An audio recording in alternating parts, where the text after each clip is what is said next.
Welcome to the Planning and Zoning Work Meeting. It is on March 19th of 2025 and the time is 5:35. Well, welcome commissioners and audience members. We have lots to do tonight, but first up is Mr. Kevin Smedley. You have all of these documents, hard copy in front of you. They are also in our SharePoint folder. If you don't do it, I'm more than always happy to do it flash, but we usually don't do it at the. I did it last night, and I messed it up.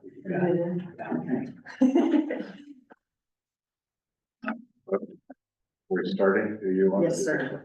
Okay. By giving you a little packet in front of you, you have the working copy and a partially cleaned up copy of several documents. The first one is, that I just put on top of the stack, is the economic element. So the first two documents, the first one is with all the red lines. The second one is with mostly cleanups, but there's still a few questions that I have. And this was one that we went over, last time. So this was the one that I got comments back from. I believe, I'm getting my mind confused, but I think you had a chance to review this one and provide me comments. Am I right on that one, or was it the last? So the ones I. It's the last two, never mind, this one you have. Okay. So, this is with cleanup. If any of you had a chance to review them, I sent them out a week ago. And then I put them in the SharePoint folders. Okay, I didn't know they were in there. okay. So, My email's not set up yet. Oh. That might be a problem. so this is the economic element, an introduction was added. Just describing the commercial activities. What's your pleasure? You want to go through this, read it? I can read it and then we can comment on it. And some of you have not had a chance to review it. It's not that long of a document. No, first 2 pages. Oh, I okay. would kind of like to, I think there's Okay, some comments I'd like to make on that's our awesome. conclusions. Okay, What's the difference in these pages? so the first one, the first page is the red line of the economic element. The second one is with the red line taken out, so it's cleaned up, Oh, that's. just accepting, right? So, Gotcha. and then we'll get to the next sections after that. Okay, so this is the introduction. Commercial activities provide revenue for the town and provide opportunities for local shopping, services and employment. The number of people traveling through the town provides the potential that some of their spending will happen in Virgin, which helps provide these funds. Overnight stays generate rooms tax, a portion of which helps the community. Without commercial activity, the cost of all maintenance and improvements in the town would be the responsibility of the residents. And then there was some information that was in there about people that have businesses here. And I wasn't sure about the second paragraph or sentence, I guess. Some residents own businesses and others have moved here when they've seen business opportunities. This is their initial look at this, and it's not necessarily what you want. So any comments on this section?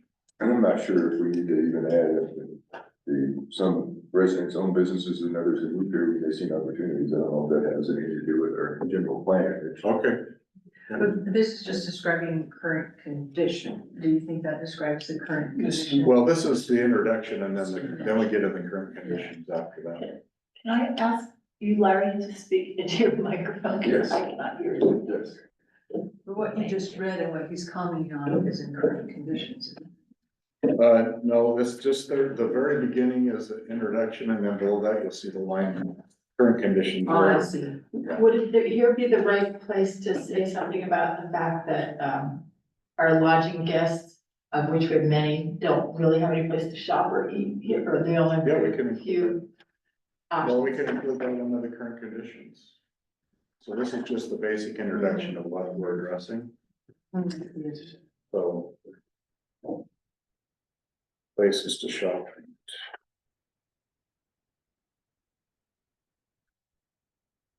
You could just say. We also have people who have businesses who don't live in town.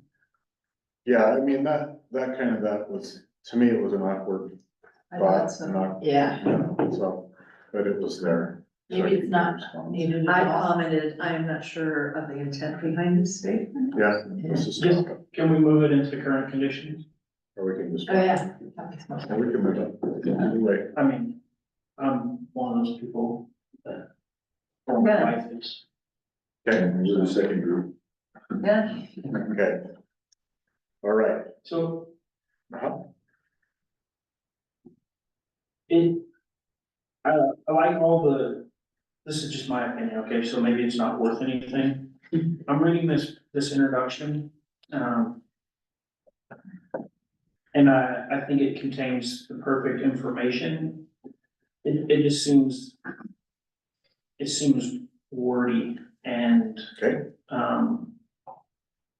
like that second sentence is just really long. It has a lot of breaks in it that, I don't know, I think all the information is good.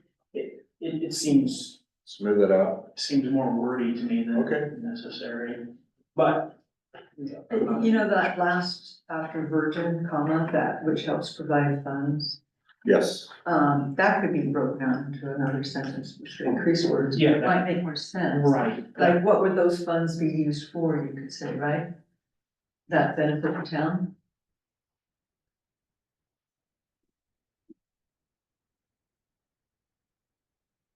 okay, clean that up. Cause And it might be help. So you're thinking that after it helps the community, or which helps provide funds that explain what the funds actually I don't know. can do, I think that would be helpful.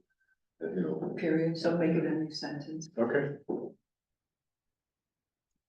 Intent, comments? No, Agreed.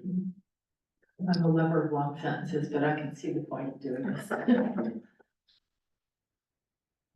all right. Ready to move on to our current conditions? Yes.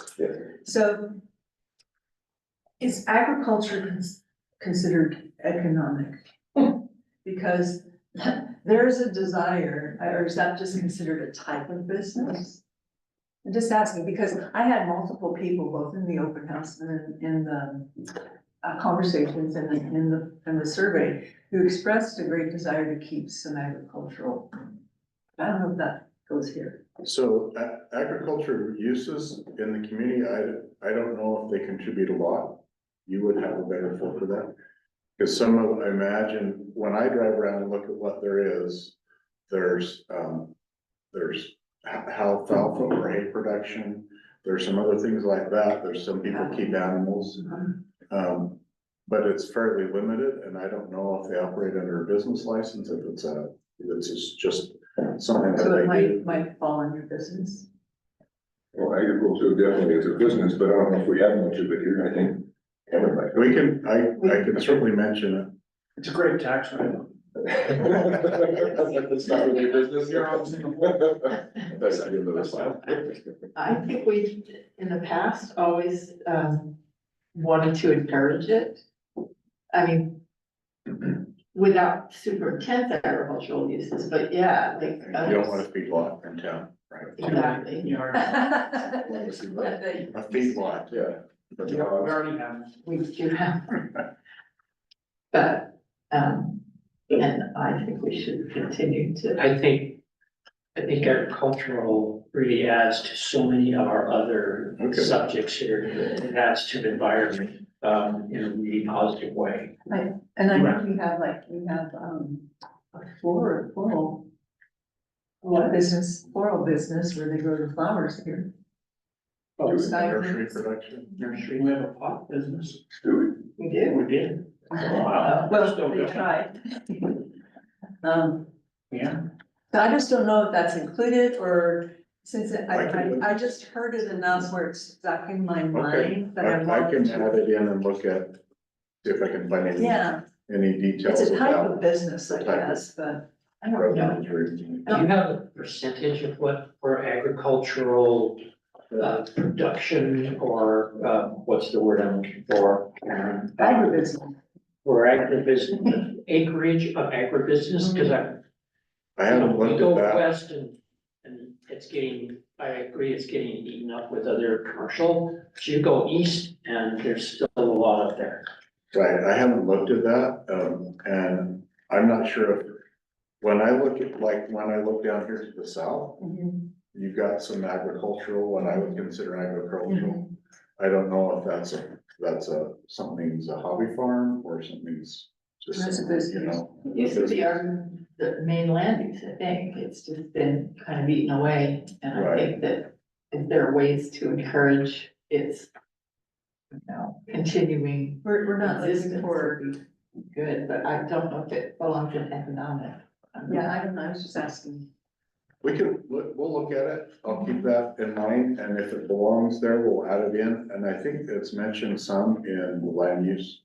So, Okay, yeah, yeah, just as long as we're aware and it's Right. covered somewhere. once we get it all put together, then we'll make sure that we covered all the bases.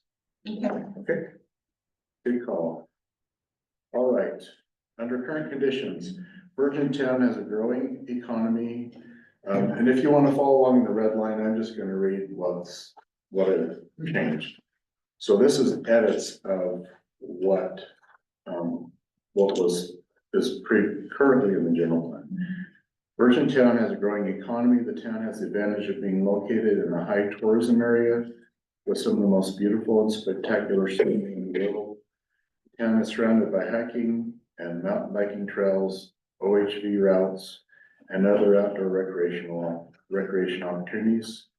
The majority of the commercial uses in town provide accommodations, restaurants, and recreational opportunities. It's kind of done with the recreational opportunities. Most of the land zoned highway resort and the area have been developed. Just over 70%, 77% of the land zoned commercial is vacant. There are parcels totaling 18.6 acres on commercial that have commercial uses on them.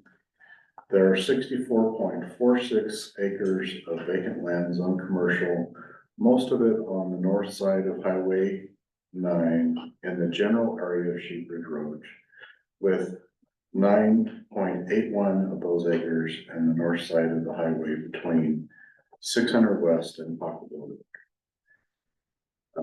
So that's the current condition of what you have. You have a lot of land zoned commercial, so there's an entitlement that comes along with that land.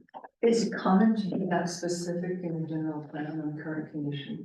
I don't need to be that specific. I can just say percentages, I can say rounded acres, I can, whatever you want. I just put that out there. Are you saying you like this specific, Cameron? I kind of like the way it was written out. Yeah. I did have a question on it. Okay. So is this just zoned properties, or does this include areas that could be rezoned, or is this just zoned? Just zoned, so that you have a lot of already zoned commercial land. So, and I guess when I look at that, I go, is there any reason to zone any more land commercial or to designate other areas commercial? Because once there's an entitlement on those lands, it's a hard thing to take away. Someone has to basically voluntarily say, I don't want to develop my commercial land as commercial. And my thought on that is that, you know, reading the survey results, large majority say that commercial should be limited to the 9. And, I think this says that the existing commercial should be the backbone, but and the survey also said that mom and pop's businesses are what we're hoping to attract. But most of that land is large chunks that no mom and pop's business will ever be able to afford to buy, let alone develop. So if one or two of those landowners say, I've got no plans for this for the next 20 years, and we really have no commercial, and the only opportunities is for like the lot that I bought, which was on the 9 zone residential, that somebody went through the trouble of getting rezoned to commercial. That made a 1 acre parcel available. And there's several of those opportunities along the 9 that I think we should take advantage of. But not limited to what's already existing as far as commercial, if we want these mom and pop operations and small outfitters, I guess, so. Right. Yeah, so I guess to follow up on that, do you know how many parcels are zoned commercial? Like, how many parcels is this? I have a spreadsheet with it, I don't But you remember. don't remember, It's somewhere around in the neighborhood of 20. 20 parcels? Some of them are quite large. They go fairly deep on the, especially on the north side of the highway. And there are a few smaller parcels on the north side of the highway, but they're set way back. And I don't, you know, but they're already zoned that way. There's not easy access to them or, you know, visual access to them. So if we were inclined to allow the development of some incubators that group uses on, that might be able to happen on a large parcel. And that way there'd be places available for startup to say, hey, I wanna lease this building or whatever, and try out my business and without having to buy a gigantic piece of property. So, Right. Generally, that's what you'll see. You'll see a large property owner that doesn't want, they want some revenue, but they don't want to operate a business. And they will build a center.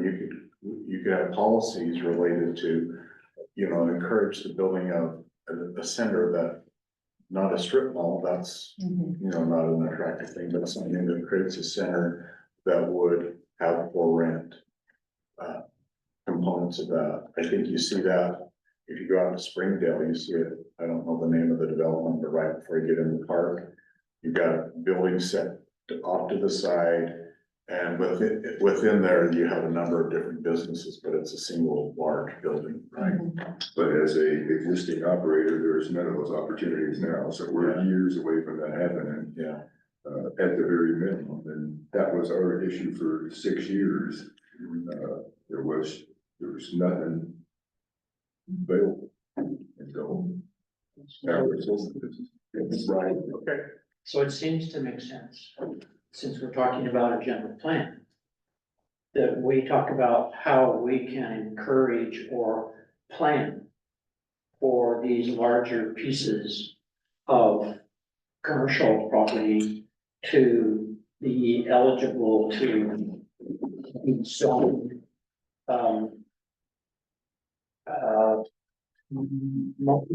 How can we encourage those big pieces to become smaller pieces along the highway especially? And make it eligible for somebody, you know, like you, Larry, to come along and say, hey, there's a couple of acres. Or somebody like, the people that are doing the old post office. That they have a smaller piece that they can, you know, see an opportunity to try their dream.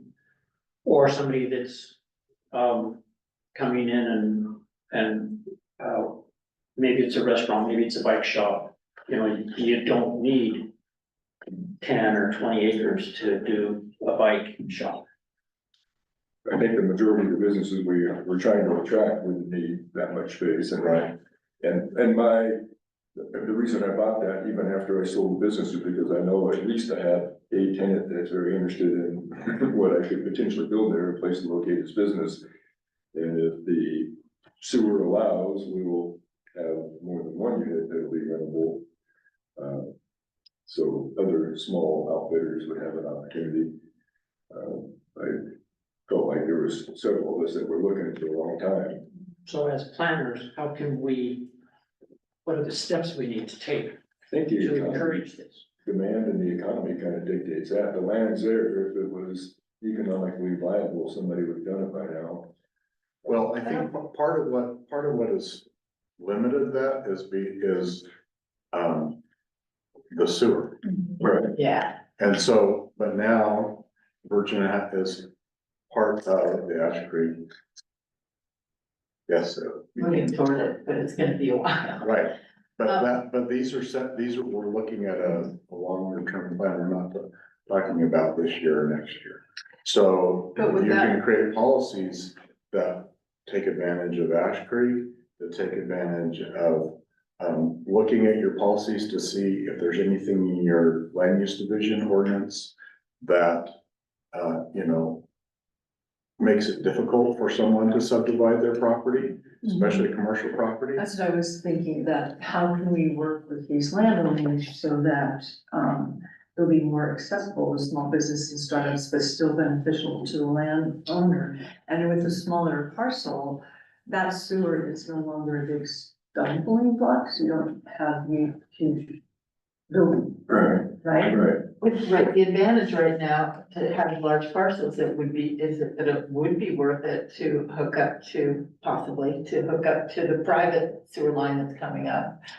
And I think that private sewer line, their original plan I was at a council meeting where the guy made the report, was to bring it up to 9. And at that point, it would be greatly beneficial to all the commercial businesses along the 9 to tie in. But I think the council was kind of blindsided by the fact of how fast it was moving and like they said, we're not giving approval, we're not, you can tell me we don't want it, we just were unaware of it. So instead of asking the town for permission, they moved the sewer line off the highway. And it's only gonna be for White Bison, it wouldn't be feasible for anybody else to tie in. They were originally gonna do it, hope that people would tie in and help pay the costs, but. Are others in the agreement? I think there are Other businesses. other businesses are on the side of But it. nothing along the 9 except for the stuff that goes down to the river. And then it's gonna come back up You been on off Mill Street, off of this street. My understanding, but it was also supposed to have been completed by December. it? Are the 11 or 12 tiny homes, are they connected to that sewer or they have? No, they have no sewer right now. They have to have a, They have what? there is no sewer right now. That private No, line is there's not yet put in. So was there a plan to connect to that? Is that? Well, where are they? They would probably be able to, because they're right at the entrance somewhere, Rising, get that right, Cameron? Yes. Yeah. I mean, they're close and Yeah. if it was there, they could connect to it, but it seems like they're awful far along if we're still a year out on sewer to have. Right. Seems silly to have spent that money unless they had a plan for some sort of private sewer system. Well, they have those large underground sewers. Do they? I think that if any kind of zoning ordinance that we write, we should keep in mind the fact that we need to include some flexibility so that when the sewer arrives, it will be simple to go through and say, okay, we're changing minimum lot size to whatever. And I think that people should be aware of it too when they come in. So that, I was gonna talk about this later, but for instance, if you have, say a live work unit, like you were talking about at your property, put it on 1/4 of it, so that down the road, when the sewer comes through, you can add 3 more. You know what I mean? So I think that, keep making people aware that come in for uses, that the density limits are gonna change down the road, Especially on the, especially on mine. for the most part on the. Yeah. So I guess it wouldn't hurt to say something like that somewhere in the general plan Like a sewer, about, if sewer comes up, is accessible. about us being limited now, but Yes, yeah. expecting to be Okay. able to. Got that, Kevin? Do you want to clarify any of that? But also, Right, notes, you'll get something to respond to, so. So, oh, go ahead. okay, also that, we want to, set the groundwork for incubation of small business in our. That was a strong desire. Yes.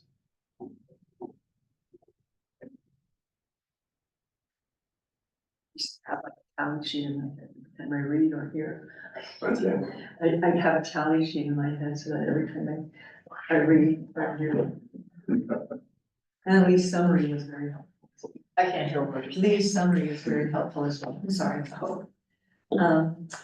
I had one comment Okay, that I will send to you like I did before.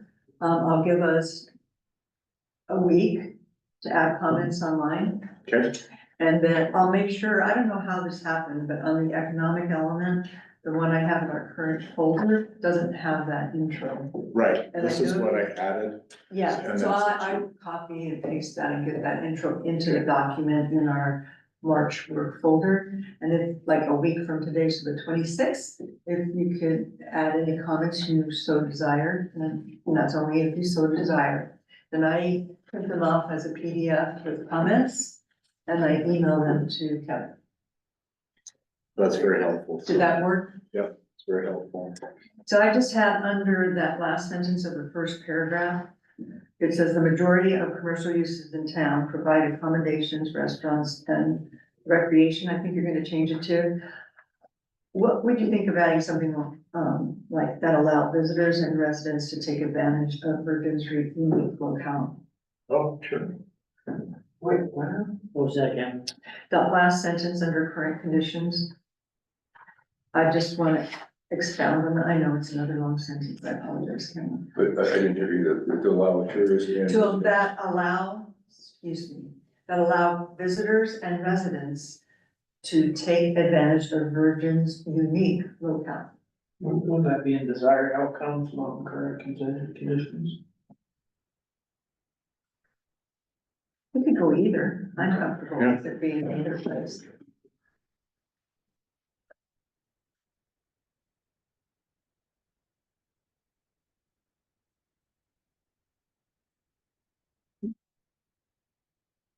Anything else on the current conditions? And if anything comes up, like Eileen said, just plop it in the document. Okay. Desired outcomes. So this was based on the current economic element. From public input, there's a desire for several types of commercial uses and increased opportunities for employment in town. The existing commercial areas should be the backbone for growing the economy of Virgin. Within this commercial area, this is the question I had. Within this commercial area, there would be a new fire station, a potential information center to welcome visitors along with the city center.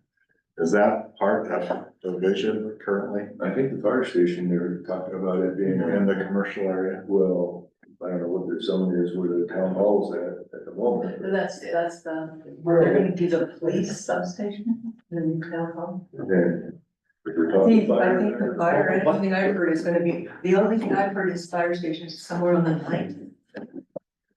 Okay, then that would. But I don't know if it's limited to commercial or what. Right, so we can just, that's what the question is basically saying, we want these things right there. So you want to keep them in the plan, but not necessarily in that area, okay? Not the city You center. know, the section on public, is it not public facilities? That one always leaves my brain. Do you know what I'm talking about, Kevin? We have that. Like things the town offers, that section I think would be Okay. the best, because then we're not limited. If it's, can't be done. Right, if it would just be those that you're gonna have, I mean, the Yeah. public facilities. Does that make sense? And I just wondered on that one, if, rather than be so broad, we did do the detail, well, there's the problem with details, right? Definitely the city center, right? We talked about Isn't the that. city center gonna be the building we just bought? And the park That's, in that that, area. the city center of government, yeah, but this I can't- commercial center. I don't know what you guys are talking about. Sorry, I can't hear you. You can't hear me? Can you I hear can me? hear you now. I couldn't hear what Cameron said. Oh, I said, isn't the city center gonna be the building we just bought? Oh, the city civic center, yes. yeah. So this may not be what we need. There is a desire to have that small or village or whatever. Okay, so, commercial. yeah, probably you should know that we're working on ordinances to create kind of a downtown Okay, area, but it would be on the highway, because every time we've suggested going elsewhere, it's created distress. right. So then I would need to mention something about the ordinance you're working on, or put a policy in here that complete establishment of that ordinance. Do you want to send drafts to Kevin with the things? I'm comfortable if everybody is okay with that, Yeah, okay, sure. I'll- but I better make myself known.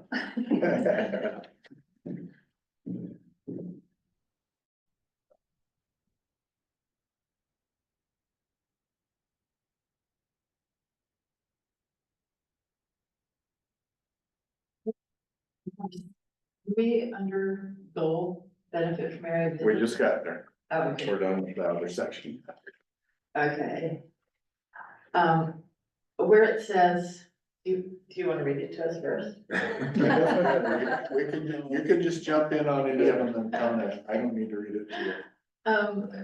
The bullet that says develop the needed infrastructure Uh-huh, to attract and accommodate your business. I think there's a pretty strong desire to make sure that, development pays for itself. right, And so what if that was qualified by where not provided by, new development, the town can whatever, make that happen. Obviously in different words. in one of these sections that I was working on today, it does specifically spell out. I think it's, let me just see if I can find where under the language. Probably. It's just, it makes it sound like development needed infrastructure, it makes it sound like the town is gonna do it all, and I think that that we would like. Like normally, especially commercial or even. If you want to pull out the land use element that I gave you, it's near the back, The clean copy? either one, The clean- there's one that's mostly cleaned up, yeah. Yeah. Let's see, it is ensure that available vacant land, that's it, not it. You're on page 3? Let me find where because I read it today, I read it and I'm too. like, where is that? Growth management on page 2, bottom. Encourage the development of, no, that's not it either, but it kind of addresses that. Let's just read that, and this might need to be expanded. Encourage the development of higher density, lower cost housing adjacent to commercial areas only where and when access to sewer and public facilities are available. That's not it. There was one.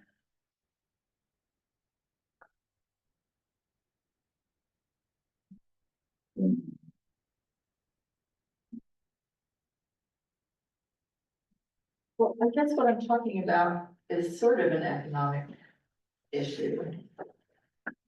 Even, I mean, also it's land use, Right, but I just don't like that it makes it sound like the town is going to develop all the infrastructure for business. right. When. Oh, it's, okay, I was in the wrong section. It's under the transportation and circulation element, because that's where most of your infrastructure will be moved to a different section. Very last policy on page 3. Ensure that the capital improvements transportation plan continues to address plan and existing road and multi-use improvements. Ensure that new development provides for and covers the costs needed for the connectivity. The cost of needed conduct. And then there's another spot, I know there's another spot where it talks about the new development covering the cost of the infrastructure, needed infrastructure to get to their location, basically. I think that's an area where we may have been failing in the past. If it's not right on the line, we're not getting cooperation from, or requiring a traffic study from, UDOT, so most of the businesses that have developed have accesses on residential streets as opposed to access on Pennine, so they can avoid having to put in left turn lanes or right turn lanes. Oh, right. And UDOT said they require them if they were aware that they were there. They had no idea that we were getting several hundred of these sites. Daughter Drive, but might require them to pay into the roundabout that's planned if they were aware.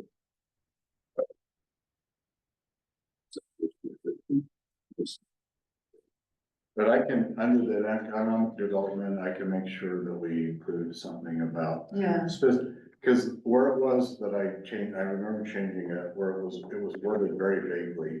And I specifically changed it to say that where new development comes in, the cost of needed infrastructure is covered by the developer. And that is what most, every community requires, Yeah. because you don't want to put it on the back of someone who's already there to expand through this. and can it be, and such infrastructure must meet Yeah, standards? yeah, it has to meet city. Because it's happened where it's not met standards. Right. Yeah, has to be reviewed by the town engineer, has to be, all that stuff. And that should, if it's not in your zoning code or your land use code, that should be in there. And we need to have a policy in here saying address that if it's not already spelled out specifically. So So you think it's okay to leave it this way? I'll look at it and I can certainly, add that in there. Adding all infrastructure and cost. Under goals as well, I just wonder what the commission would think of adding a goal that reflects the economic desires of the residents as well as tourism. I think absolutely that's what we should be. And I said, this Implement. one should probably come before the one on tourism to better reflect the priorities of the survey and open house results. Also, should there be mention of neighborhood commercial The buffer, and the downtown? We just And gotta stick with the name for certain things. yeah. Yeah. Those are my comments on that one. Will you include those in what you They're sent here. me? Kevin? That was this first goal on here. Uh-huh. He kind of mentioned it earlier when we were talking. It says where it is zoned. I think the where it is zoned should be taken out, so it just says on the highway corridor. That's just my feelings on And while we're on that, under the land use element, under areas of focus and commercial use, Let's finish this one first. yeah, but it's the same. Make a note for that. Same thought, says at Right. this time, there's no need to expand commercial uses beyond what's currently existing, but I thought that's not what. I would agree with that statement, though, so that should be a broader discussion. I didn't hear a word. Okay, we'll discuss it when we get to that. it. Mayor. So I think maybe a little addition to the last point on here, encourage families to move to Virgin with affordable housing. This is kind of an economic section, maybe that should be with job opportunities in there, maybe instead of affordable housing, considering this is the economic one. I don't know, maybe or both, Or both. yeah, Which page, and The last page, last bullet, right? Yeah, So you encourage new families to move to the Virgin by providing affordable housing options along with securing the sustainability. We could add it after, employment opportunities. Is that what you're thinking? yeah, just since this was an economic one, and employment opportunity. Along with securing the sustainability of long-term residents. Would that work? Yes. You want me to add that as a comment, Kevin? if you have a specific, I didn't hear the specific Um, spot. that you were gonna add it, but yeah, Tell me if I get this wrong, Cameron. It is after options okay, and employment opportunities. okay.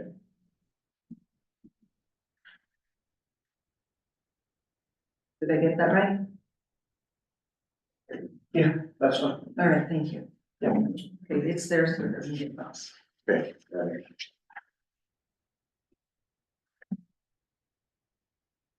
All right, any other comments on any of those? The goal is the benefit from the visitors in the area, and then all the bullets are the policies, so any other comments on any of those policies? These were all, if you look at the red line, you can see these were all in the previous one. With a little bit of cleaning.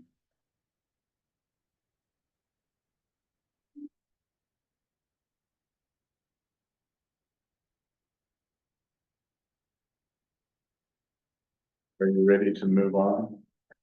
Are you ready to move on? I don't know. Yes. Anyone else have any more questions?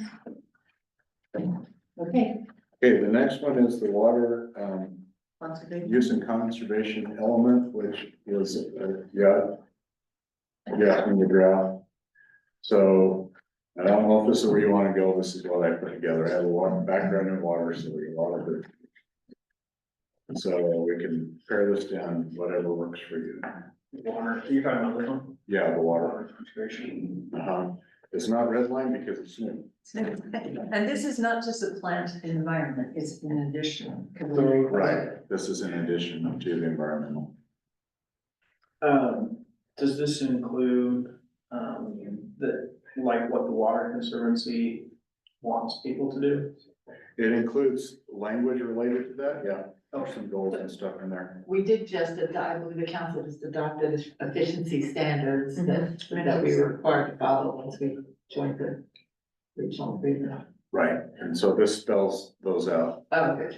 So, and I'll just read the introduction and then let's jump into the rest. Water is essential for life. Water is also a scarce resource in our area and the supply can vary widely from year to year. Conservation and wise use of this resource is essential. Potable water is provided as a community utility through Virgin Town by the Washington County Water Conservation District. Virgin is a signatory to the Regional Water Supply Agreement, and as such has agreed to work together with other jurisdictions to ensure there's an adequate water supply to meet projected population growth. Utah Division of Water Resources has set water use goals for each region of the state. Virgin is within the lower Colorado River South region and has gallons per capita per day goals of 262 by 2030, 247 by 2040, and 237 by 2050. As additional lands are developed, the infrastructure for water will need to be expanded. Developers will lower the cost of expanding infrastructure. That's where I read it. Okay. Uh, Anything else that you'd like in here? I'm kind of fascinated by these per capita gallons. Yeah. Because it suggests like, the wastewater study says that one ERU is assuming 237 gallons per day. And this would only allow for one person. Yeah, this is the per capita. Yeah, you're right. So it's their goals, but if you look at the water use, I think these goals are based on, they're actually looking at how people are using water.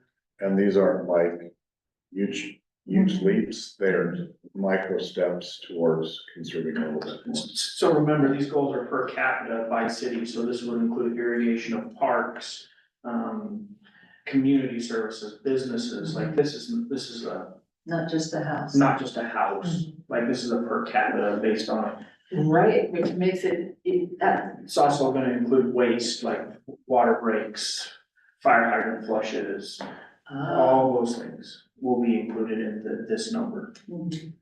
And keep in mind, these are goals, Right, and and they were set by the state. So if you look at, how they track it, they set them at what they viewed as a reasonable target. That it's not gonna be a big stretch to get to these goals, okay, so. And with they're looking at new construction, you get a lot of more, water efficient use in newer construction. It's required by code, so. yeah. You wouldn't know what our current per capita use is. I don't, but I could see if I could find out. That would be interesting to know. Would, I have a little bit of local, I Since just you happen are- to know Since you someone are a water guru. per capita.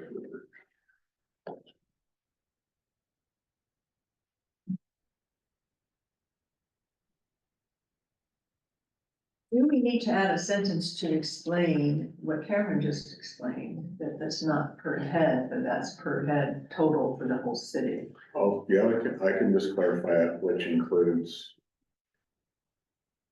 household use, commercial use, I can add that. Yeah. Yeah.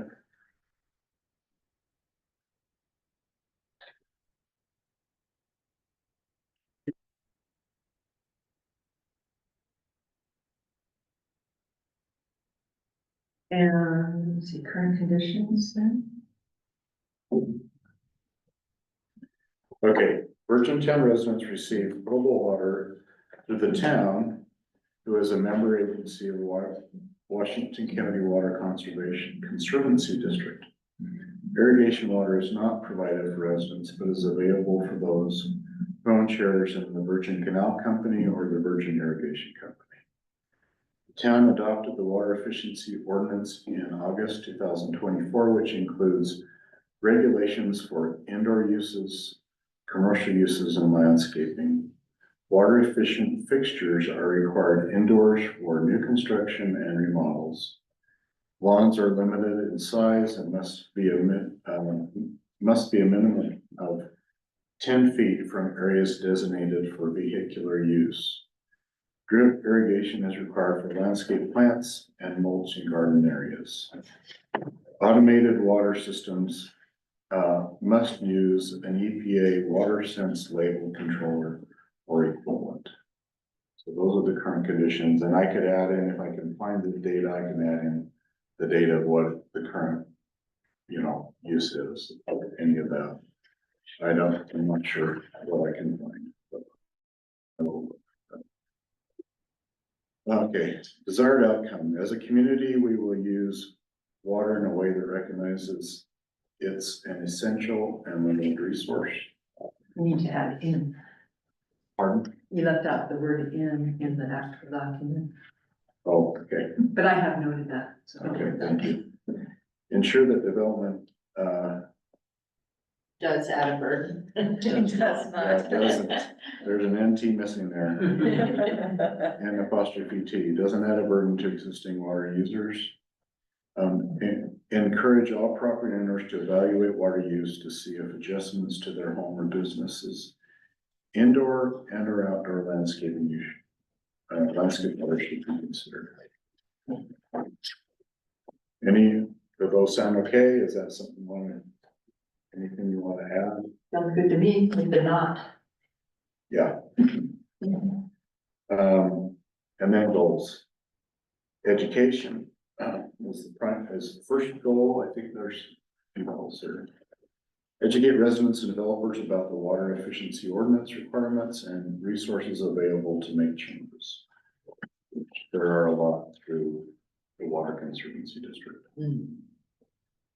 Ensure that development provides for the cost of new infrastructure. Ensure that development pays for the cost of community infrastructure needed for projects. This includes water infrastructure that meets Virgin Town standards as well as other infrastructure costs. Couldn't that be just copy and pasted into other things and just change the take it, make it more general, not just water specific. Yeah, Yeah. or just change water to, To whatever Whatever. that section is. I was reading about the lack that Southern Utah currently has of a drought plan this morning. And they're trying to get all on the same page, all the water managers and the conservancy districts and so.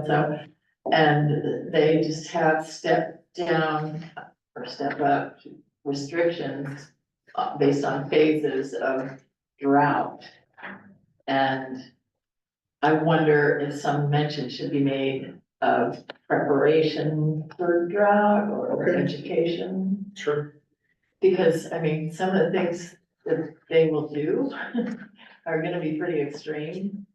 And this is the worst drought right now that we've had in very many years, 18, something. we're back up to 58% now of our water. We're still, but But it's we're still in a serious drought. Okay. We can certainly do that. Any other comments on that element? Make sure the maintenance, you good with that, the maintenance of the water system infrastructure? Oh, sorry. Work with Washington County Water Conservancy District, the Virgin Canal Company, and the irrigation company to make sure infrastructure is maintained to prevent. Virgin does not really work with the water, the irrigation companies. They're sort of completely. Well, they come through here, I mean, and that's why I threw that in there, I didn't know if you did. We Or we if you- maintain our own system. Okay, Virgin has shares in Yeah. both. Yeah, the town owns. I don't think it hurts to mention To it mention them, but because, the, but I might also consider including, tell me what you think about this, our town engineer. So the standards, the water conveyance or surveyors is part of our step, that is, like, if there's any building. And relevant staff, Virgin Town staff, For Virgin Town staff, meaning myself, Gingerati, and or because I know with some of the breaks, they involve the town engineer. if that's recorded and it's, like, if it's a mistake and it's confused with irrigation, then they'll bring on somebody, but I don't think we need to add We the don't need to add that. people involved. Okay, I don't know, but maybe mention When listings. needed. I know it makes sense. if relevant, if needed. what about something about encourage residents to report I think it's where, fine. where there's an obvious I break think in it's the fine, system? leave it, just like it is. Water infrastructure. Why would we not have a goal to incorporate Yeah. and work together with the other companies in town to improve services? Why would that not be a goal? I think the question is, it implies that the Water Conservancy is responsible. Well, they are. Well, they Not are, for our pipes, I think it implies that, they're responsible for all of our water. they are responsible for the water, but we maintain the pipe system. right, and to me, this And I don't know if this says. Okay. implies that the irrigation companies, that we are somehow responsible for them. Yeah, I agree that we should collaborate wherever possible. I agree, Okay, I will but, clean this up. Yeah, So- but I don't know this implies responsibility, which I don't think we have, and it could be misinterpreted. We've never had, on a town level, any say or any part of anything to do with irrigation company No, whatsoever, absolutely none, none. but of And course, irrigation leaks, yeah, shares, anything to do with irrigation, the town has no responsibility whatsoever. correct. But shouldn't at least the town know of the status of their systems, especially if like there's a Well, there's a problem that might impact. I think if that's why they have meetings and the town should have somebody from the town. Yeah. come to their. And that would be an meetings. example of what, you know, Just collaboration. like anybody who has a share, they Yeah. coach their meetings and so on and so forth. But But the town has nothing to do with the maintenance. Okay, No, No, we do And the not Water oversee Conservancy has whatsoever. nothing to do with the So the maintenance. language Water that bothers me Conservancy District does not oversee that whatsoever. Or oversee our pipes. is that we are going to do this to make sure infrastructure is maintained, Correct. and that's not our job. Business. So we can't, we shouldn't suggest that we are willing to step up and do that. When, you know, that's not Okay, how it is. Cameron, how would you see that point? What, and tell me the thinking behind your statement, why you think it's a great thing to keep in. Well, this is not saying that the town is taking responsibility, it's just saying that the town is going to be involved in interagency cooperation between these entities. Like, work with Washington County Water Conservancy District, we already do that, we already work with the Conservancy District. We can work with them on a continuing basis, they can help us with ideas and methods to fix things, to keep our system up to date, like, they can help us with those things. And as far as, you know, working with the irrigation companies to ensure, all that means to me is that if the town finds a leak, the town will call someone and get it fixed, and maybe they'll do sharing, but maybe the town will help fix that, and then the company repays them. That's all this is saying to me. And if you remember that leak in the tank, or something wasn't working in the tank, we had to communicate with the Water Conservancy. They were responsible for that, because it was down at their end of getting the water up to us. Yes, I absolutely agree that we should maintain a cooperative relationship with all those entities. and I'll clear that up. But Let me try to get that clear. tweak it. Sure, I'll clean that up. Okay, And then the last one was, somewhere else in the plan.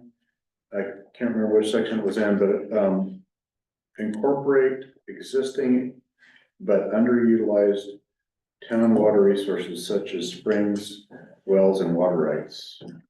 yep, So springs rang a little bell with me, because that may conflict with some of our, Well, the town has a spring, that's why he's saying, it. The town has a The town- spring, This was already in the plan I know, in a different so there section. is a town spring, yes. but there are other springs, and I'm just thinking of the impact on the environmental element.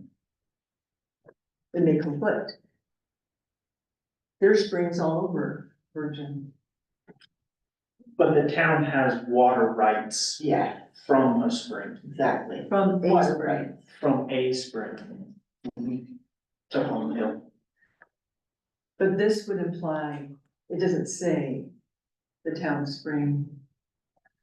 It's, Well, there's no, And like you can't Union adjudicate Spring- any more water in this drainage, so. so like if since they have water rights, Yeah, Yeah. we don't need springs. What do you well, think? if the rights are in springs, The right is in that spring. yeah, It says town water resources such as springs, wells, and water rights. Yeah. So why do you need springs if water rights is already there? Does this my question, the reason I had a question on it is, this is probably already the policy that the water system operates under. Does it need to be in the general plan, being specific to, you've already got the policy, do we need to expand that policy within? and have we given our water rights to the Conservancy District? No, We haven't? no. Those are, no. My understanding is those water rights are being leased right now. The town is leasing those water rights to, a member of the community. That's a big one, yeah. Yeah, so, I mean, you can take wells out there, because you don't have any well rights, but I think this needs to stay in there, because the town could utilize those utilize that water that they own in both the irrigation companies and that spring. And maybe one of the goals should be that we have a fish pond, cause I want to go fishing. Right, so, but, no, but we kind of could utilize those things, right?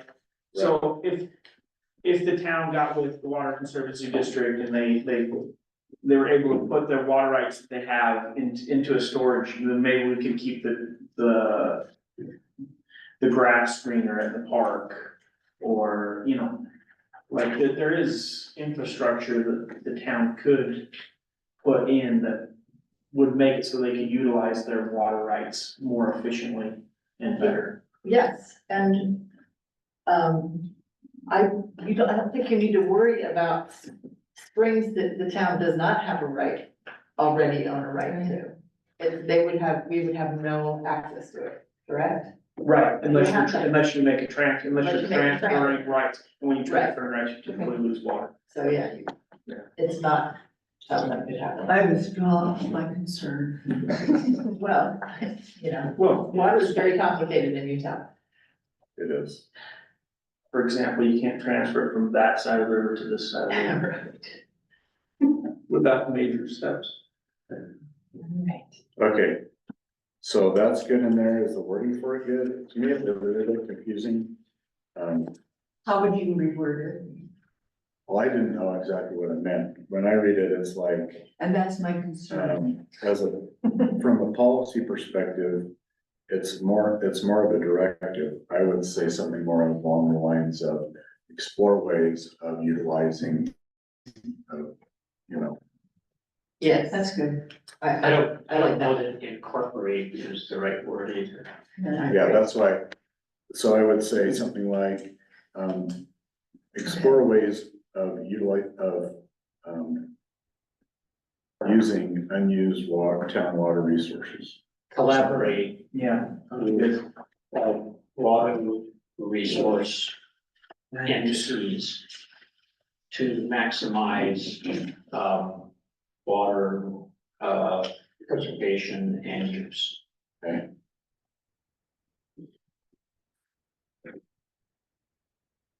Okay, I will get these in there and I'll get it back out to you before your next meeting, so.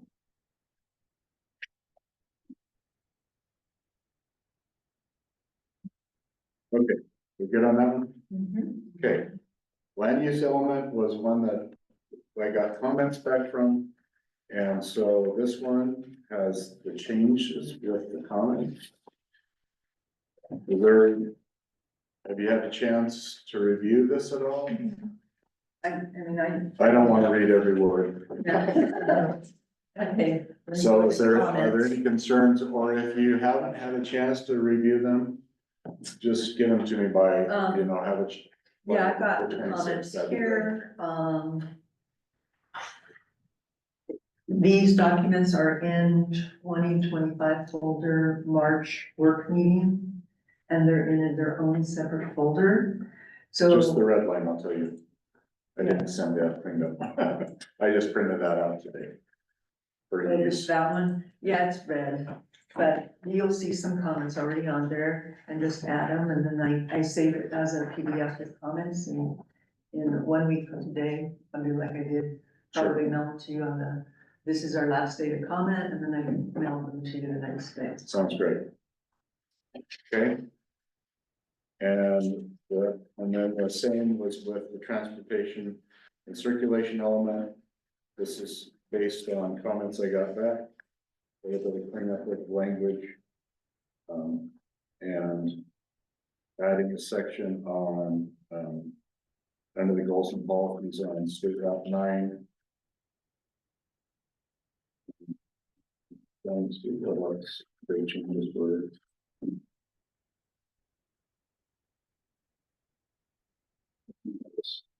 Just other things with policy, and I could just clarifying. And then, so you can look at this, I know this is your report, and I worked really hard on. So, just add them to the document. Sure, and I know that you and I both talked about this tonight, and it's no need for Kevin to be here when we discuss it, I'd like to discuss it. next. Yes. And what part is that? The commercial use, areas of focus under land use. Land use? And again, we don't have to waste the time for us to discuss it, we can add it to our notes once we discussed it, but. If you want to stick around. Whatever. I don't care either way. I do have one more thing that I want to hand out to you before we're done with this discussion. And these are just some things that came out of the legislature. And there's one big one that we may or may not impact the town. But one, Senate Bill 195 requires communities that are part of the metropolitan planning organization, which you are a part of, to go into level of detail on your planning, on your transportation and circulation segment or element that would require looking at anywhere where anything impedes a crossing, like I know that you have on your transportation map on 100 South, you're showing a connection going east here where it turns going across the river. That's shown on your current transportation element, or transportation master plan, right? And so they want to look at anything where there's a break in connectivity caused by a waterway or a canyon or whatever there may be. And if that needs to be addressed.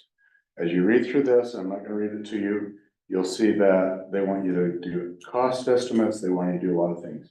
The saving grace in this is that it has to be something that is like an economic destination or something like that.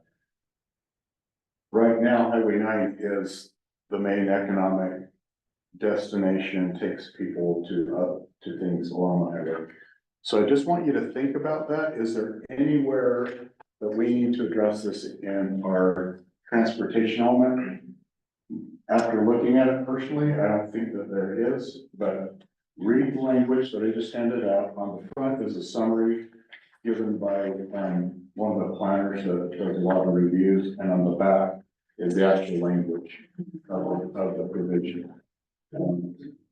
Does this apply to all communities? A lot of times, small communities are excluded. You're not exempt because you're part of the Metropolitan Planning Organization. Okay. So would this include the bridge over the river going to Rio de Janeiro? How about Sheets Bridge? It could, Sheets Bridge, yes.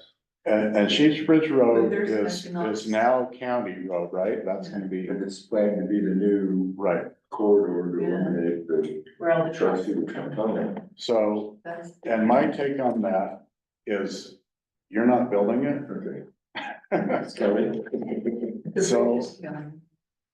You don't need to worry about including that in your general plan But as what far about- as But what about the other those bridge details. that I mentioned? What about the other bridge where the hotel is and? Right, so, and that's where I look at this language and I go, okay, then let me just read you the language where it talks about it in particular. It said, to identify priority connections to remedy physical impediments, including, this is on the first paragraph. Couple lines down. Got it. Physical impediments, including water conveyances that would improve circulation and enhance vehicle transit, bicycle, or pedestrian access to significant economic, educational, recreational, or other priority destinations. So the question in my mind is, that I would encourage you to look at, is there anything within your community off of Highway 9 that includes that definition of a significant, where is it again? A significant economic, educational, recreational, or priority destination. And using that interpretation of what's significant. So it says pedestrian, so does that mean Like the walking bridges? that we can't cross the route, or Highway 9 safely? Is Well, that, that may be something that you want, if you wanted to include that, then that's something we should include as far as this is impediment. And this is the cost of a pedestrian crossing or two. Or or underpass. however Is many. this so that they can put it in their budget? No, this is No so harm. you.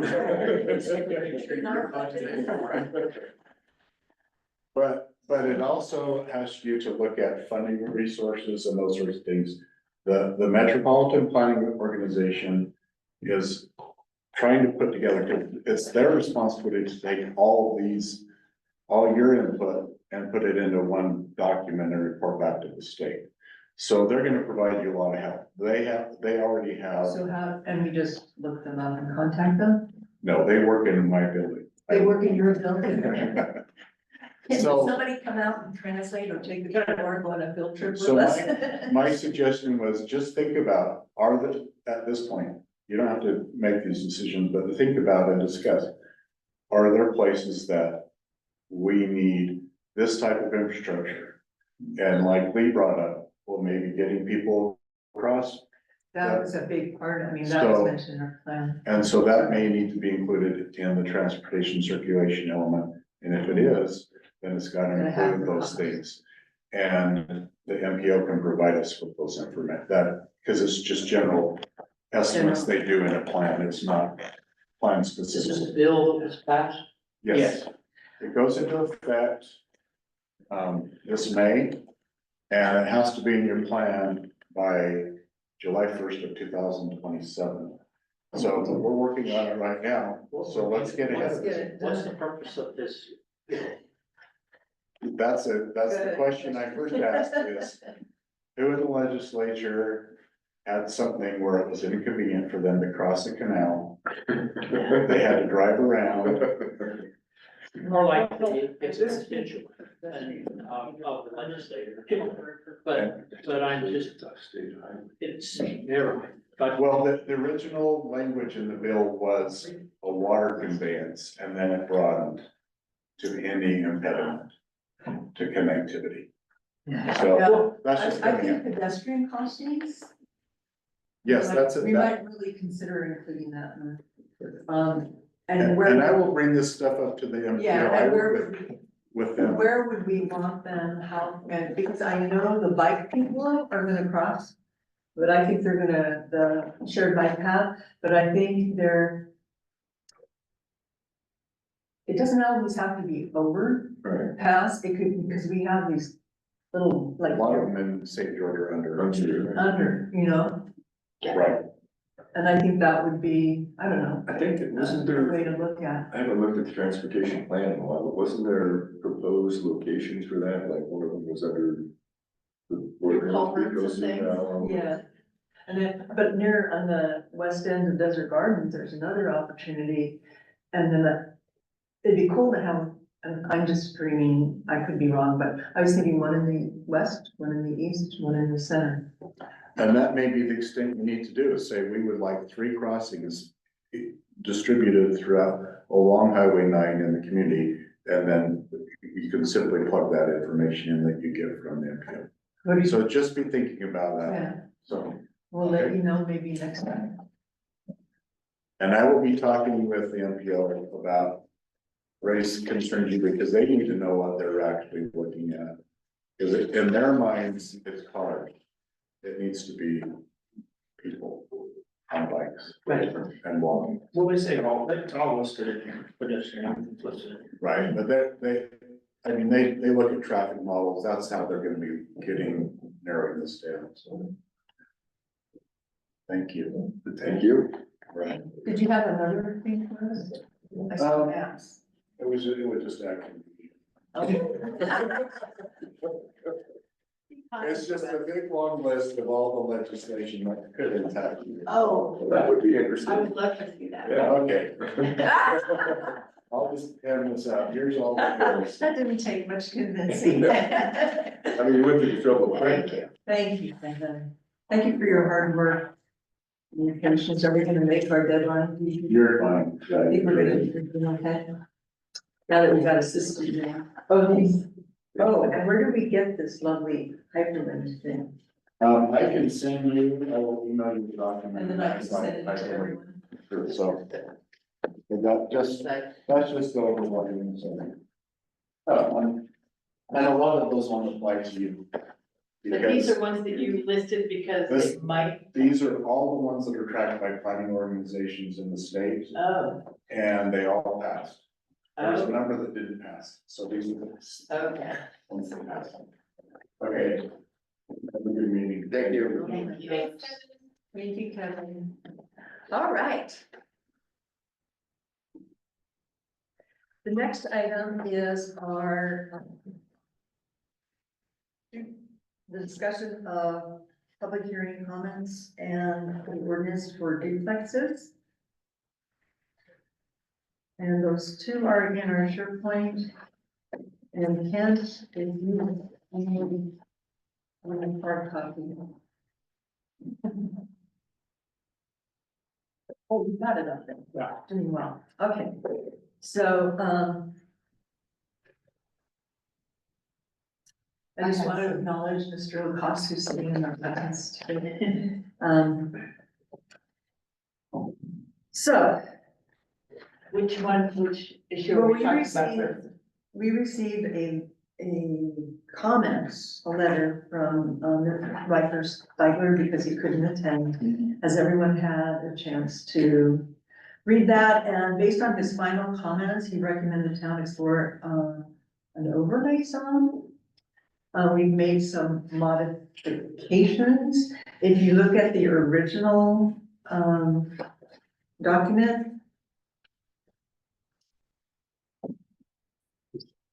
The two-family, the two-family, two It's twenty-two, two family, 25. but the title on the draft is not that, so you'll have a hard time finding it.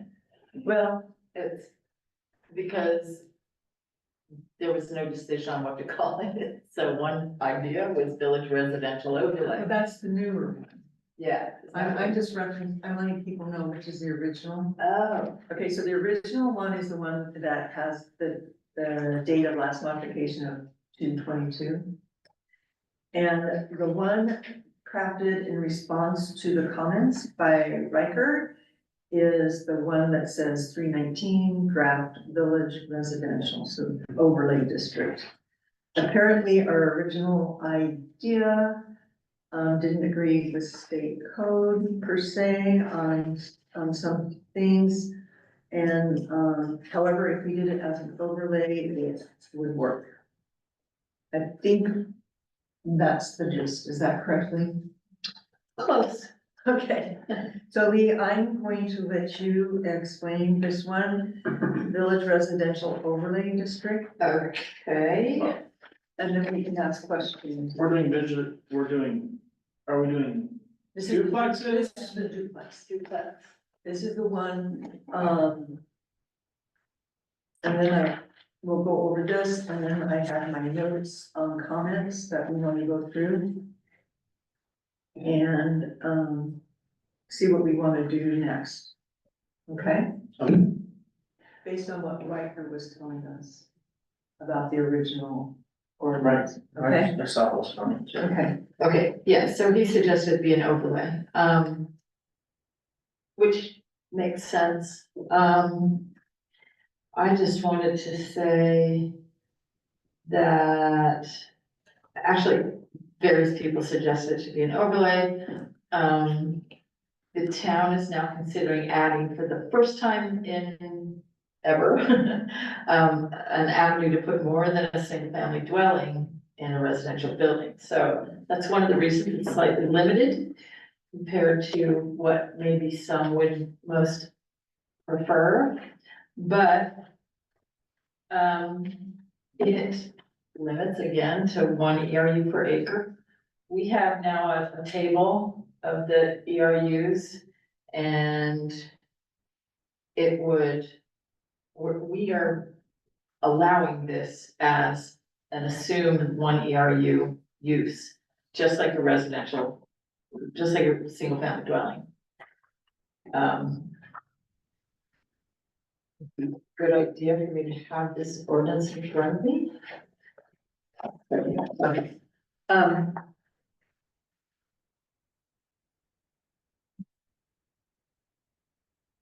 Okay, so the thing that made it a little bit more complicated is turning it into an overlay meant that, it adds a step. And what it says here is a request for an initial conditional use permit for this use is made to the Virginia Planning and Zoning Commission. If granted, no renewals are required, however, the permit may be revoked for violations of it. Okay, this is maybe no longer necessary now that it's an overlay. This is And hurriedly done, let's say. I'm not sure the difference between an overlay and just an allowed use in the zone. Are we overlaying if somebody requests it, they can do that, or is there, you're gonna find areas of town to overlay that? There are different kinds of overlays, but the idea of this was that if somebody requested it, that they would have to apply for this overlay zone. Okay, So, I think that's the main deal.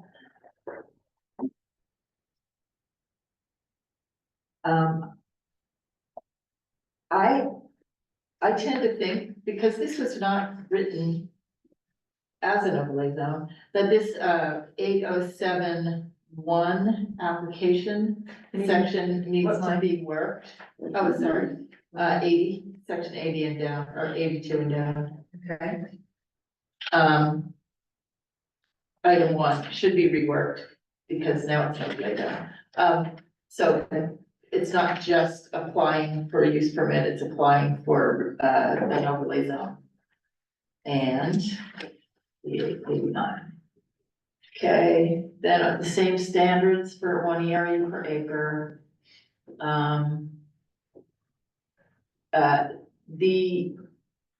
There was originally some talk about number of rooms, types of rooms. Now that's no longer legal under the code they've adopted. even as an overlay, Hmm? even as an overlay, it's not. As an overlay, it's possible we could do it that way. Probably not. I mean, we're told that there's a lot more leeway if it's an overlay. If Utah has a high focus on housing and affordability, I would highly doubt that they would allow that to go into effect even in an overlay.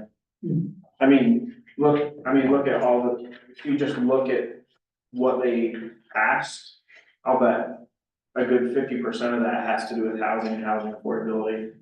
Right, I'm actually going by what Riker said, that, we have a lot more, You may have more leeway, but but they don't want to have it, so. Yeah. There we go. Anyway, I'm going to, so why are we doing this as an overlay? because the planner says that's the proper way to do this. But for what reason? State code. But state code to do what? If you take out those restrictions, if you take out the restrictions on bedrooms, then why? I mean, I think he was saying, if you want to try to keep these restrictions in here, you're gonna have to go with an overlay. That's exactly right. So if we're removing the restrictions, which I really think that if someone challenged you, challenged the town, challenged us with those restrictions, the town's gonna lose, because the state is really focused on affordable housing. And, sometimes that impacts us in a bad way, sometimes it impacts us in a good way. This one's kind of a toss up, but I just have to say that I don't think that they would object because of our location and our big concern, the concern of the surrounding agencies, surrounding towns about our septic saturation, which is the reason why these restrictions are here. And the fact that it would be temporary, because once they could hook up to sewer, then the restrictions would be gone or changed or whatever. I'm saying it's not arbitrary, it's not aesthetic, it's actually based on science and studies and recommendations of agencies and And so may I comment on that? sure, Okay, so, and then they're gonna look at the highway resort zone. And they're gonna look at the other commercial uses, and they're gonna look at all the small lots that we have. And they're gonna say, well, you're allowing these ones to be more dense than that, or you're not regulating these ones in the same, to the same extent that you're regulating this.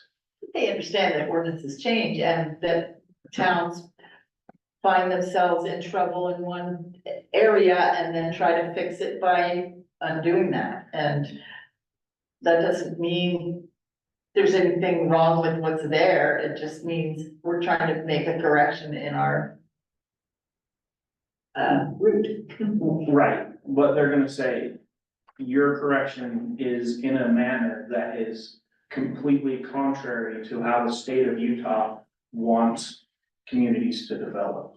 But those larger institutions, they had restrictions and had to put in, the large underground sewer. Yeah, Correct, but there's still, And so that one ERU equivalent per acre or whatever their ERU is based on the type of establishment they are is different.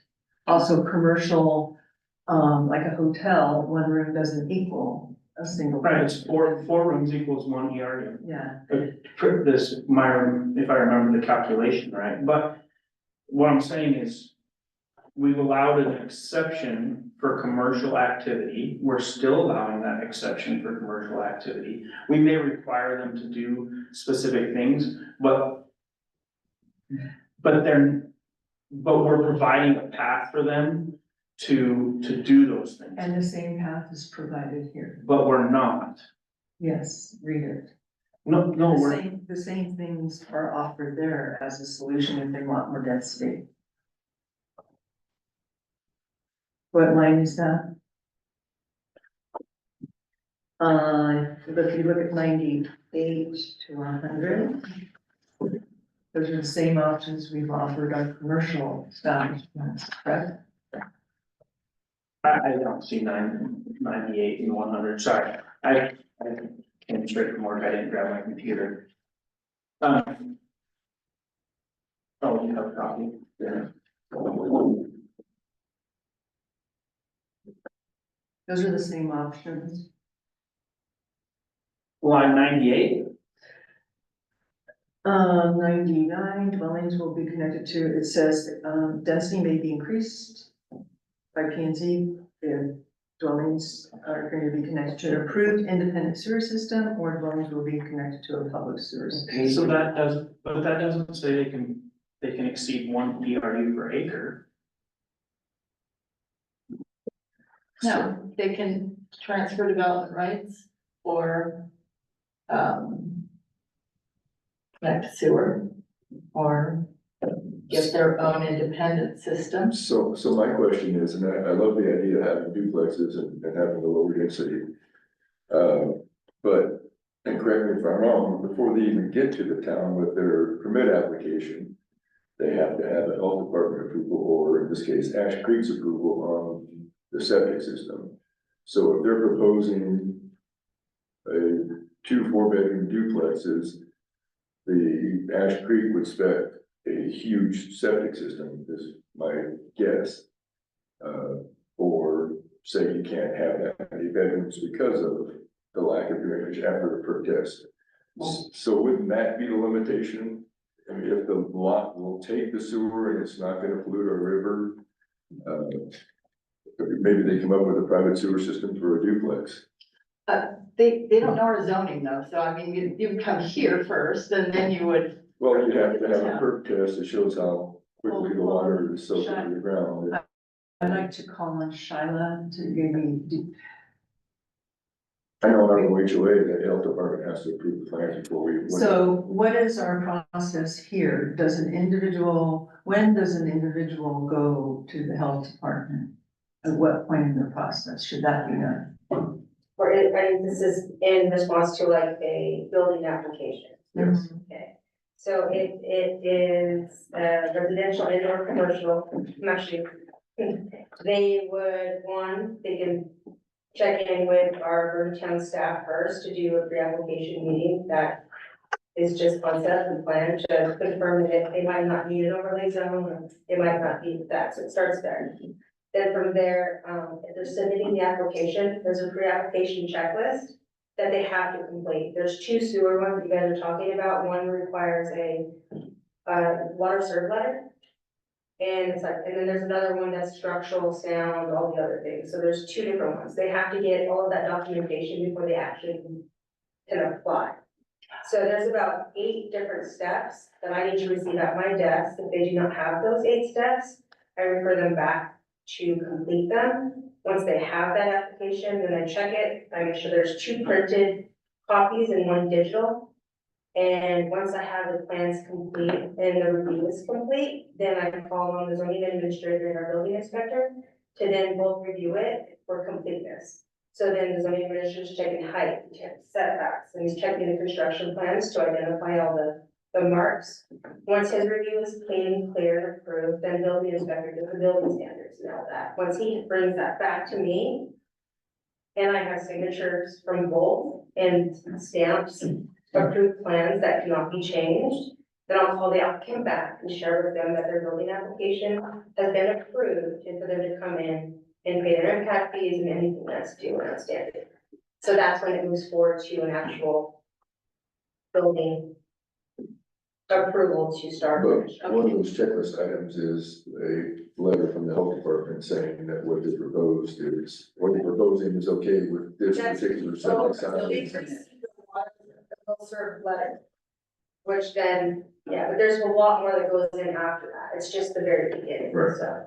But there would be no reason to start the building permit checklist if you didn't have permission to do the use. Correct. If the use wasn't zoned. Correct. for the If way- yeah. they show up and they're, so for example, someone wanting to build an RV park and they're really wanting to do that, and my response to them is to look at, for chapter 40, I think it's 1.2. I mean, it's just not prohibited. But it is prohibited in the highway resort zone. How, and I can meet with him to talk about those options, but because it's not allowed, you can still apply. But it's not, you can always apply, but it's gonna waste time. I share with them, it'll waste time and money until it is. You can request the, land use authority to change the ordinance. You can go And through the they'll say process. yes or no, or they'll say, we'll try and pass or fail. But that should come before investing in plans and. 100%, and that's the suggestion, recommendation to the applicant before they do. And then, but I hope I answered. And my point is that we're not in the sewer business, that we've hired Ash Creek to be in the sewer business, and if Ash Creek, and we're trying to encourage some higher density. Why would we put all these limitations if their planned use will percolate and not pollute our water? If Ash Creek says, yes, we can design, or you've designed a system that we approve for that duplex with 2 4-bedroom duplexes, and the lot that you propose this on, you've done a perk test and you proved to us that we'll accept this drainage. Why would we, as a town, not encourage that? We want to encourage But we're limiting it. use. We're saying you can only have a 2,000 gallon septic tank. And it's saying that we think that's the most efficient way of you getting rid of your waste. But that may not be it. If we want Ash Creek to tell us that the most efficient system for that fourplex is a 5,000 gallon septic system with, 500 yards of leach lines, and it'll work.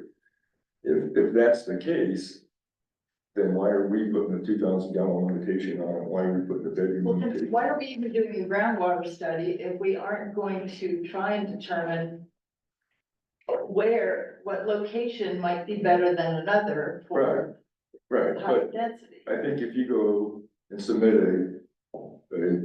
for a permit or a septic system, it is lot specific. I mean, it's been my experience. It's lot specific, not, which means if you do it here, maybe your neighbor won't be able to Right, build, exactly. which, So It's not why do we, how we limit it if the sewer system's already gonna be the limiting factor? I don't think you heard what she just said. What's that? Can you repeat it? I said that if you build the big septic tank that Ash Creek will allow you, then maybe your neighbor won't be able to have a septic tank at all. I don't think my septic system is gonna limit my neighbor's septic system.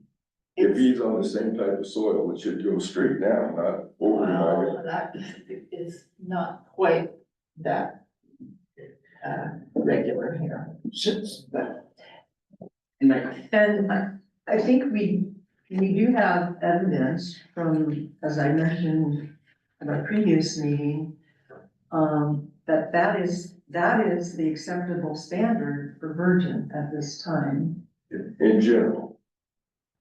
But we've also got a that's study an that says that we can average. do 12,000 square foot lots, and we just eliminated the ability for people to have 12,000 square foot lots. Which, yeah, that had been eliminated a long time ago, and then it was brought back, and in spite of violating our contract with the Conservancy District and et cetera,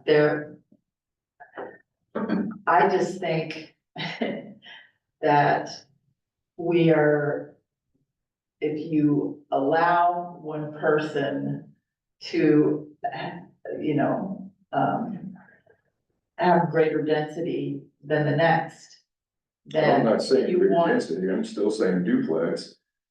But I don't think we need to limit the amount of bedrooms or laundry facilities in that duplex. I'm saying that if that lot has the ability to accept the sewer from 10 bedrooms, then why would we limit that? That would be, we should be encouraging higher density. And if the study comes back and says, no, you can't even build there because there's not enough adequate drainage. well, here, let me say that if one lot, if the determination of the, Ash Creek for one lot was all that mattered, then who would care that we were even, why would we even get sewer? Because, every single septic tank that gets added to the groundwater here is, increases the load. And so, yes, one matters, and yes, a double one matters, I mean, each one matters. So it's possible, and in fact, the Division of Water Quality seems to think that 1 acre is too small for our minimum lot size. Kevin wants to add. so. I'm agreeing with. Larry, your name just about, I looked over and I was like, oh crap, it's gone. Actually, Completely I gone. can see it. you make me get. Yeah. Moved on, yeah, so I agree with Larry. And and Ash Creek is not just responsible for one lot, Ash Creek is responsible for the entire community now. So I think that we are turning a completely understandable and real concern with water quality and nitrates and phosphates, because that's really what they're looking at, nitrates and phosphates in the river. We're taking this real concern and we're moving it from the realm of, hey, Ash Creek, take care of this as our entity, as our hired entity, and like objective person, and we're bringing it over into the political. And I think that we shouldn't do that. I think we should let Ash Creek be responsible for it. If Ash Creek says, hey, you can build there and you can do this system, then great. I don't have a problem with limiting the size of the septic tank. We can say, hey, look, 2,000 gallons is all we want because, you know, 2,000 gallons is all you can build because we want to preserve the ability of the neighbor to do the same. So I'm okay with like, hey, we're gonna make some minor limitations on here, but in making the decision of your lot cannot support this because it's small, right? Because it's a smaller lot than 1 acre. Well, let's let Ash Creek make that determination, and after, if Ash Creek comes back and says, hey, your lot is too small to do a traditional septic system on, we need you to put an advanced treatment system on this if you want to do that. Let's let Ash Creek make that decision instead of moving it over into the political. That's my opinion. I don't see it as political, I see it as setting standards in a town based on factual evidence. We're setting standards on speculation, we're assuming No. that lot's not gonna perk and absorb that. Where Ash Creek is the authority that's gonna tell us that, well, if every house I've ever built with a septic tank, I've had to have a perk study.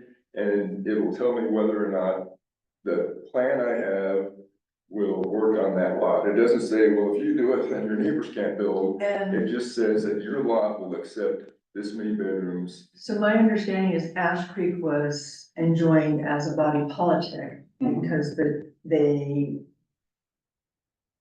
because some larger developers were having issues getting about body politic.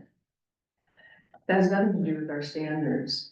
I would say that Ash Creek would consider our standards and, So what are we trying to everything, do? excuse me. We're trying to go with Excuse me. duplex. Can I finish my Yes. thoughts? And our standard is on an acre, the equivalent should be 1 ERU. And the reason in commercial, it can be more dense on that same acre than in residential is because the ERU is higher in a residential than it is in commercial endeavors. I have the chart right here from our water study on which this is based. I And, agree. and I feel, if you're talking politics, that I have something that's based on a scientific study by experts, that has no opinion, it's data. And It says For a 500 formula, duplexes are a perfect. formula that is used widely on many of these studies, that to me is more of a fair standard. And it clearly states, as soon, if they want to have one of those independent systems, they can have more density. If they want to, hook up to sewer when it's available, go for it. Which is the same options we offered larger developments. So would you hook up to a sewer if you could only have a 2-bedroom duplex? You're not gonna spend that money if you could do it with the septic system. But on that 1 acre, I might then be able to build more duplexes when the sewer became available. So I live on a half-acre lot. There's 60 lots around me that are half-acre. And there's open space to accommodate those so that we Yes. come out to So an the acre. guy, that's up here on this end of this development's gonna drain a mile to the open space in that same development, or is that lot absorbing his waste? It's an average, it's not an inch by inch, it's an average. Just why I'm saying, why are we limiting the amount of, I don't think you understand what I'm trying to say. I'm on your side. I wanna have duplexes. I don't know why we need to limit the bedroom count and the laundry room Or count. not, we don't. Karen, What am I reading then? the wrong one. They removed those sections. That's removed? Yeah, they removed those sections. So I agree with you, we have a study. Ash Creek is using that study when they make their determinations. Ash Creek wants us to have this new study that we're working on now. So they can use it in place of the old study, which they're currently using. So they're currently using the old study and this newer supplementary study, and then we're getting a new study. So I'm still saying, let Ash Creek use that study, let Ash Creek make the determination. That's all I'm So saying. are you saying we should wait till the new study is available? No, I'm saying, we let Ash Creek make that determination. That's what I'm saying. I disagree. don't think they should be They should determining. not be determining the density in our town, that's our job. Not zoning, this is a commercial zone. Commercial zone allows for higher density, correct? It's all based on the area. Oh, one area, right? Commercial zones and commercial uses are not limited to one ERU per acre. They are not building a commercial building, they are building a residence. I know, but it's in a commercial zone. But it's, That's why we're only we allowed. allow residents in commercial zones.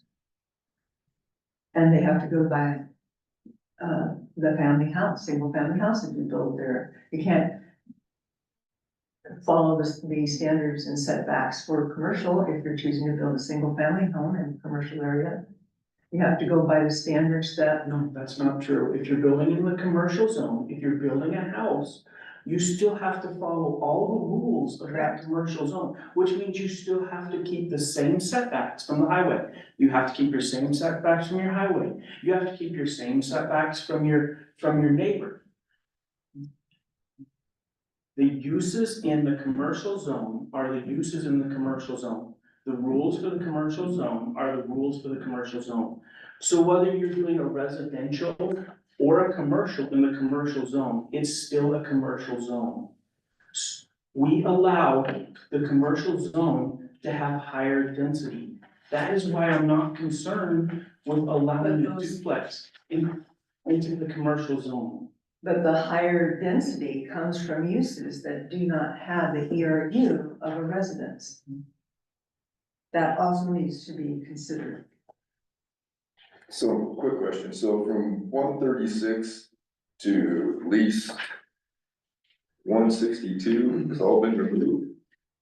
And that's the only point I was trying to make here. So This is looking the at, one I created 2 hours ago. there's two in there, that's why. Yeah, those are beginning not of this down there discussion, I anymore. pointed out both. Okay, you must be looking at the one entitled two family units.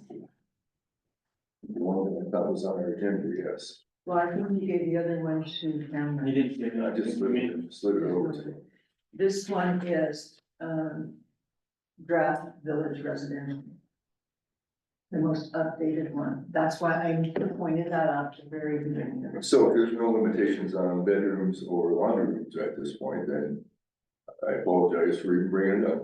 So my concern is though, is that the 1 acre.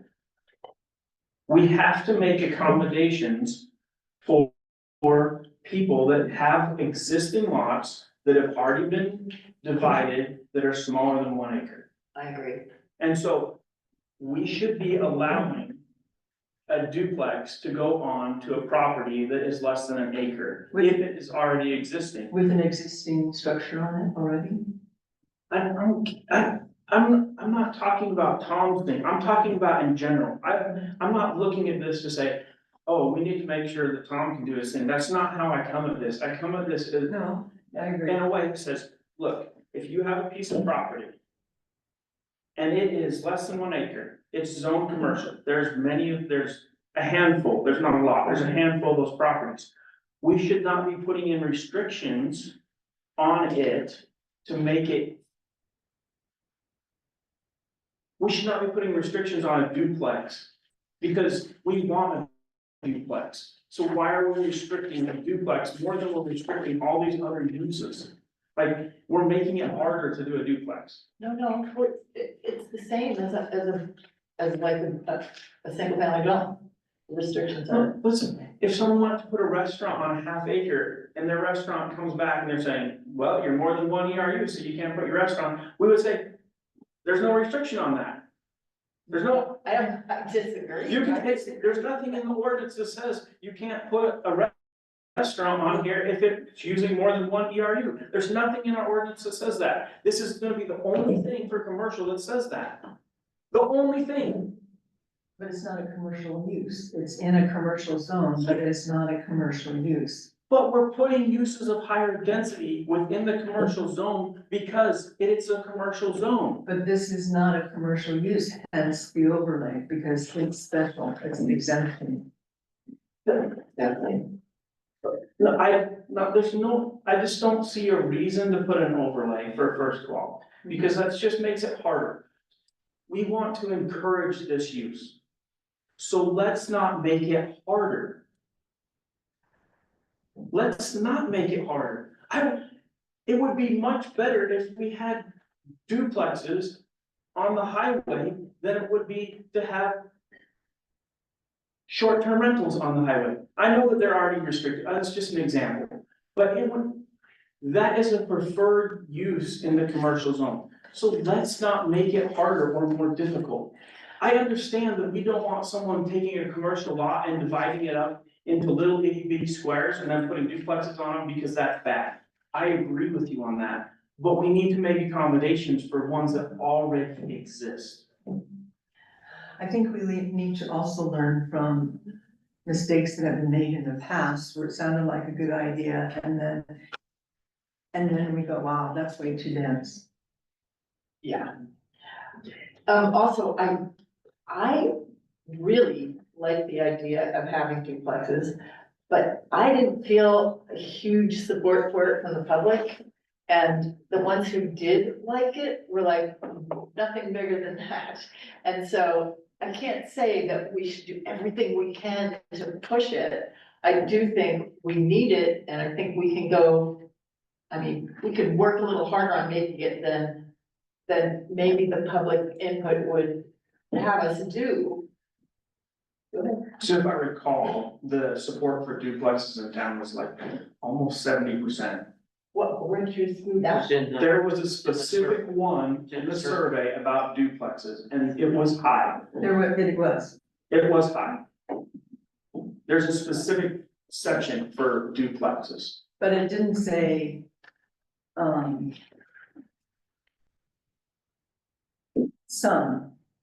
for some duplexes, not Yeah, some some duplexes. duplexes. And if we're allowing them only, Reasonable amount. if we're allowing them only in the commercial zone, then that's gonna limit the number of them. And I'm completely with you on saying, hey, we cannot have somebody coming in and taking this 10 acres and dividing it up into 40 lots and putting a duplex on each of them. I get that. That is completely reasonable. But if we're going to stick to the 1 ERU, which is fine for me, if you're subdividing, that's fine with me. But for existing lots, we need to make a pathway for them. I think that's what we're doing. I think that's. But we've restricted it so much that we have smaller lots that now can't. I have no objection to a half-acre lot coming in with a half ERU use, you know? I just think that using that is a very fair way to make sure that everybody has the same opportunities. And just for the record, I'm in our SharePoint, and the only version I see, and I'm not real computer literate, but it's just 2-family. Because it's called something, it's Called called, something else. called mixed something, mixed residential, maybe? Larry, look at some of the other stuff at the end. Here it is. Right here. Okay, so You're in the one. what type of housing do you want to see in Virgin? 98 people said single-family homes. 60 people said single-family homes with an accessory dwelling unit. 34 people said duplexes. And then a few miscellaneous others. And then clustered cottage-style homes with surrounding green space was quite popular, but not. There's a specific question about duplexes, if I remember right. What? I don't think so. So That's what I recall, a specific thing about duplexes. I'm thinking, I would like to have a conversation with Ash Creek about how do they go about making this determination? Mike And is- what role does our standards have in that decision? And Mike said he'd be happy to come here at any one of our meetings and talk to us if we have questions. I can't hear you. Oh, sorry, Mike from Ranch Creek, Leave that. at one point, early on in my career here as a planner, said he would love to come to one of our meetings and help us understand. I think that might be beneficial, That'd be great. to better understand their role and when that role kicks in. Right, and Does it kick in after they have met the town's codes? so I know that when I was on the architectural committee, every single plan that I looked at already had a health department letter, and the septic system was planned, and the location of all the leach lines and the future leach lines were already planned before they even submitted their plan, so. Yeah, I think that happens before they come to get plan or get a permit from us. Sorry, are you talking about single family dwellings? Yes, I Yeah. think anything, but, That's, but. those are just- But again, all ours are on half acre lots, so. same with multifamily and commercial, that Anything that's commercial there will be a DRC meeting, so the plans will be reviewed, and that's open to the public too. So if it's a commercial zone, the plans, once they're submitted, before moving it forward to the building inspector, we have a DRC meeting, and Mike will be at that meeting. And he will share everything, and then his junior, Ashley, will also be there and share. If their plans are approved, or if they're going to index them for modifications. And then we'll have to come back to the DRC meeting with the revised edits if they are suggested. So before they can move forward, and they get forward in cycles and a DRC meeting to make improvements. And if they do not make those improvements, then it will come to planning and zoning after those forward in cycles. So, I'm not sure DRC is required after this. it should be, it's a For- commercial, it's a commercial a zone, building- never using the a commercial. building zone. permit, yes, it has to go to DRC before it is, Okay. yeah. Okay, They'll go through the due diligence of everything, that includes the town engineer, every utility provider, Even on a Gotcha. overlay? anything Anything in the commercial, commercial. Okay. yeah. All right, I wanted to make sure before we get, that we address Mr. Lacosta's comment Yes. during public hearing. Okay? He stated that he liked the intent of the ordinance, it was well written. He had, about line 60, was a bit confusing, and I noticed that was fixed. Single story only was mentioned.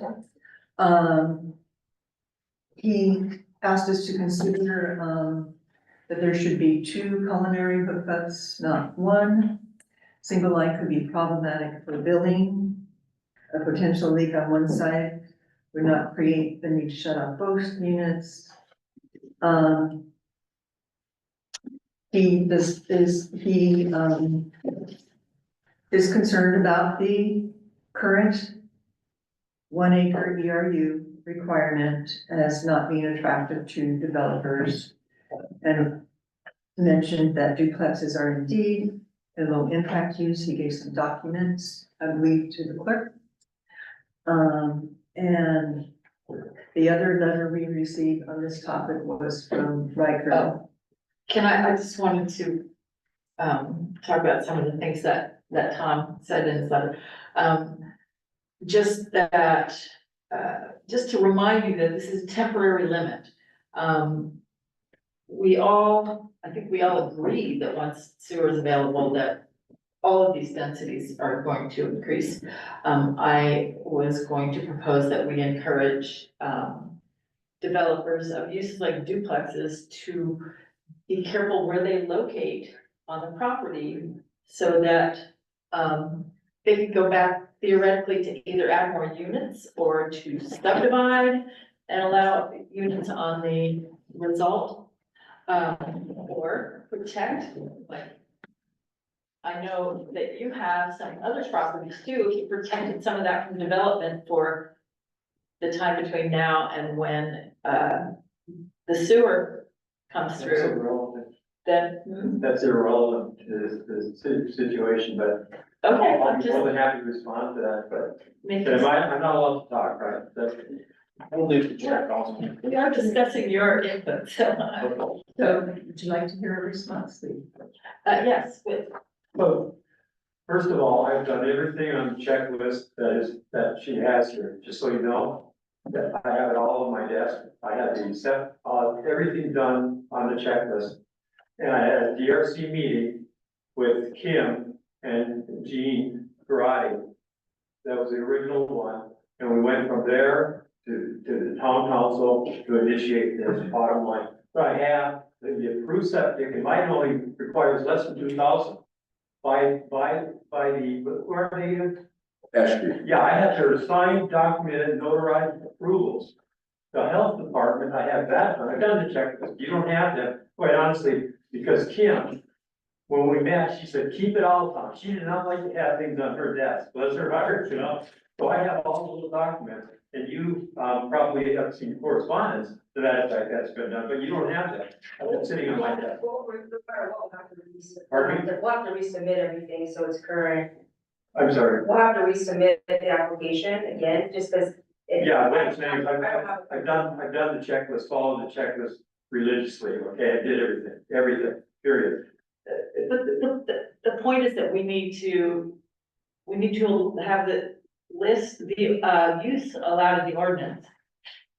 So, Well, I know that's that's what what happened. we're trying to make happen. The town council did that, the town council said, Tom, we love the idea, but hold on a minute, we want to allow it, and they said, hold off, Tom, take it, you know, so can you hold off on your permit? So we can get this into a commercial, the very thing we're talking about, that was the town council's recommendation, To Yeah. talk And they to are- Karen, so They are awaiting this ordinance. pardon me? They are awaiting They've this been very, ordinance, they so thank that, me for my patience, and there's been turnover, everybody understands that, there've been new people, whatever. But the bottom line is they are waiting it, and the charge that they made was, anyway, it's spelled on my letter, you know. I want to say too, that everybody that I've talked to, including, and myself too, love your plan. I mean, it's just, it's like ideal. The I mean, plan is engineered, everything has been engineered And that's- prior to everything. that's, So regardless, I'm talking about the concept, and Okay. this is why we want to make this work. But, you know, there's gotta be a way to get it to the right density, at least temporarily, so that, and there's ways to do that, and as you said, flexibility, that's also gonna be on your part as well. I'm glad you mentioned that, you brought that up, Leah. It's really important that I do have a parcel that is commercial, that is just west of it. It is a 2 acre, 1.99 acres parcel. For me, my lot is elongated, north-south, not 208 by 208 feet. It's 110 feet by 400 and something, okay? The point I'm making is, for me to extend mine in 105 feet into that other lot, it will destroy the only place I can build on that lot. That is true. you wouldn't have to, you just have to agree not to develop it and make it. That's the same thing. It's a zone commercial, it's a 2 acre zone commercial. For me to agree not to develop that, to build. It'll be worth a lot more once the Pardon me? sewer's there. It'll Pardon? be worth a lot more once the sewer's there, which is, as long as your agreement to not develop. Yeah, I'm glad you brought up the sewer, because I've addressed that on my location. And the fact that they allowed me to do septic, 2 septics on my property is speaks for itself. They basically studied it, did soil test and whatever. And the sewer, I forget his name, Mr. Chandler, or whatever, I have it written down, whoever it was, when he looked at my parcel. Okay, he basically, they know pretty much where the sewer is going to be. And it'll be a long time, quite honestly, I think, for there to be a sewer in my location up there. Okay. And now up on a hill, So way that- up there. That, I understand that. Okay, that's A little good. bit problematic. Tom, I think real quick, they have to pass this ordinance before you can do anything with your building, so I understand that you've taken some steps, but I wanna make it very clear, and this is what Shiloh was saying, that even though you went to some of these things, once they've got an ordinance that allows you to do your use, I understand perfectly. then you have to start over square one and get those fees and everything, and letters and all that submitted to Shyla, That's fine. then we start over square one with that. Do I have to have a new septic? I do all Yeah, the because it's testing? gonna be updated, everything's gonna be updated from the Oh, date. that won't be a So problem. those letters and things are. That will not be a problem. I can So- call them in a So heartbeat. that's what she was saying. It's just an update of all the approvals. Yeah, that's not a problem, and I'll be happy to do that. I've already had to do it once on one of them. That is recorded. But But your I step, can't do anything don't do until, it now, don't do it I'm now, not. you need to wait until they have an approved use. I understand, that's exactly what the town council wanted, was to say, they said, Tom, hold off, which is what you're saying. Right. Don't do anything Right, until we let, get this passed. let them work on it. It was a step down to the town council, from town council to this board, with a very simple, put the teeth in it. It put some teeth in it. The only concern the mayor and Gene had when I met at DRC was we like the idea, there are two concerns we have. One, it has to be long-term rental, period. And two, we have to have teeth in it to enforce it. And this ordinance, as you have in here, it does have those controls in there. That was the simple charge that they had. So I understand it. I'm patiently waiting for it to get to town council. I'm not doing anything until it is the law. I will not do anything. I'm not trying to or anything. I'm sitting here, as they said, thanks for your patience on. I really love the idea. Most importantly, as I said in my letter, more importantly than mine, is it opens the door for a lot of other people. And for affordable housing. That's why the town council asked you people. Thank you. I'm sorry. Apologize. I All thought, right, anyway, I'm not doing anything. I'm just waiting for I'm following protocol, is what I'm saying. I believe. So I personally want, and I would welcome anybody else to have a talk with Mr. Chandler on how this all works. If all of us want to be there, there would have to be a public meeting. and like we were talking to members of the town council who, did talk to them too. Yes.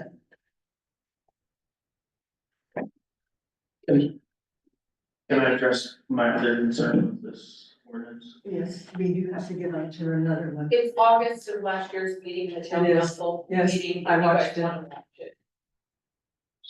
So my last concern with this was. So I have three main concerns. One is the existing lots that are smaller than 1 acre. I would like to make exemptions for them. My second one is, the overlay. I think this is a use we want to encourage, and to encourage this use, we need to make this easy, not hard. We need to make it easy. And the third one is this 1-story height restriction. Why are we restricting a house to 1 story?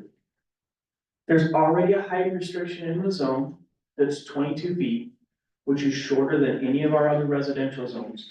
Why are we further restricting this to 1 story? To be honest, I don't know why we put that in there. Sure. Okay, so we might agree on that one.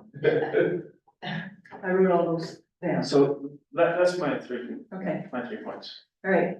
Does anybody else have anything to add? I Before we move on? just confirm what you just said, my first thought, talking. 2 story was, 1 story was, won't be the only thing permitted, was that that's not even my preference. I believe in duplexes. And whatever you wanna call them today, I think Tom's is pretty traditional. But more today, they're, 2-story townhome, I think those are called twin homes. yeah. That's what Riker was saying. Aren't twin homes technically different in that they have, completely separate separate ownership. systems? Yeah. As far as septic, you mean? No, ownership. Where I come from, a duplex is 2 stories. So, Me too. A duplex is just two single family units on a lot, right? Next to, And that's- well, I think and that's- joined I think by a that's- wall, I think that's a real estate, joined by a wall. yeah, with a Ah, common wall. We actually have a duplex in town, so. yeah, And it's the single story style, kind of like Tom was proposing, where with a shared wall. Okay. fine. Got it, I have some comments. all right. First, I apologize because I was reading the wrong ordinance. So all the things I was arguing about were the limitations that were on their own ordinance, so. Okay, But there are a couple of things on here that I would love to see it as a permitted use, not a conditional use. I don't really like the fact that we're limiting the amount of gallons in the septic system. I think that we're putting ourselves in the sewer business and maybe even open ourselves up for liability by saying, this is what we think you should do. Let's let Ash Creek decide that. I think you brought it up at the last meeting, how having two water meters would make it much easier to see the use at each one of these units and immediately know if one unit has a leak or not, or if one user is using a lot of water and the other one isn't, who gets fined for that, who gets in trouble for that, so I don't know why we would limit it to one meter. Can I just say, Yeah. I'm a longtime landlord in this town, and, I could never afford to put separate meters in my units, but finally I realized that, I could just buy private meters. And so I have private meters put, I have one put on the shop when I leased it out, then I could read their usage. And it was so much cheaper than it would have been to buy another connection. Okay. So that's not a problem, I don't think. I think we could leave it out, and if somebody wanted to pay for it, to, I don't know why we're saying you cannot. The idea was to keep it to one ERU, that's why. fine. I don't think it's really a problem to do one requires 1 meter. I don't see that as a huge problem, but The duplex that we have up here, each one has a meter, that's true. The duplex there does have. each one has a meter. I bet they were cheaper in those days. Well, Well, each one they're has a probably meter, like and 12 grand, you know? they share a septic, they share the same Oh, septic, but right. each one has a meter. I don't think the number of water hookups is as big an issue since Is we're it- part of We the water. don't have, we don't have that anymore, that's not, Yeah, and the amount of usage would be no different. yeah, that's gone too. So I don't see that would The be, ERUs and stuff is gone. I would be in favor of 2 meters. Of 2 meters. Yeah, Or not limiting the meters, allowing the, whether it's your private For or, what, why? well, for the reasons that, if there's a water leak, That's why Or if you you have want a private your meter. private meters, but that, yeah. and if it's individual meters, then you as a landlord don't have to go out and read the meters every month. If you're billing separately for water, you could. That is true. Well, it kind of depends too, like, if they're ever sold or whatever, and they're individual owners on each side. But that, Oh, if they were separated. that's part of They the were- teeth, isn't it? That they- If someone was, living in one side and leasing the other, the landlord wasn't paying all the utilities, right? So if the landlord didn't wanna pay utilities, they wanted his tenants to pay utilities, Yeah, then but I'm not opposed to either way. I'm not saying that I support one. I'm just saying, if the landlord is not building the cost of utilities into the rent, but they're allowing the tenant to pay the utilities, then 2 would be nicer.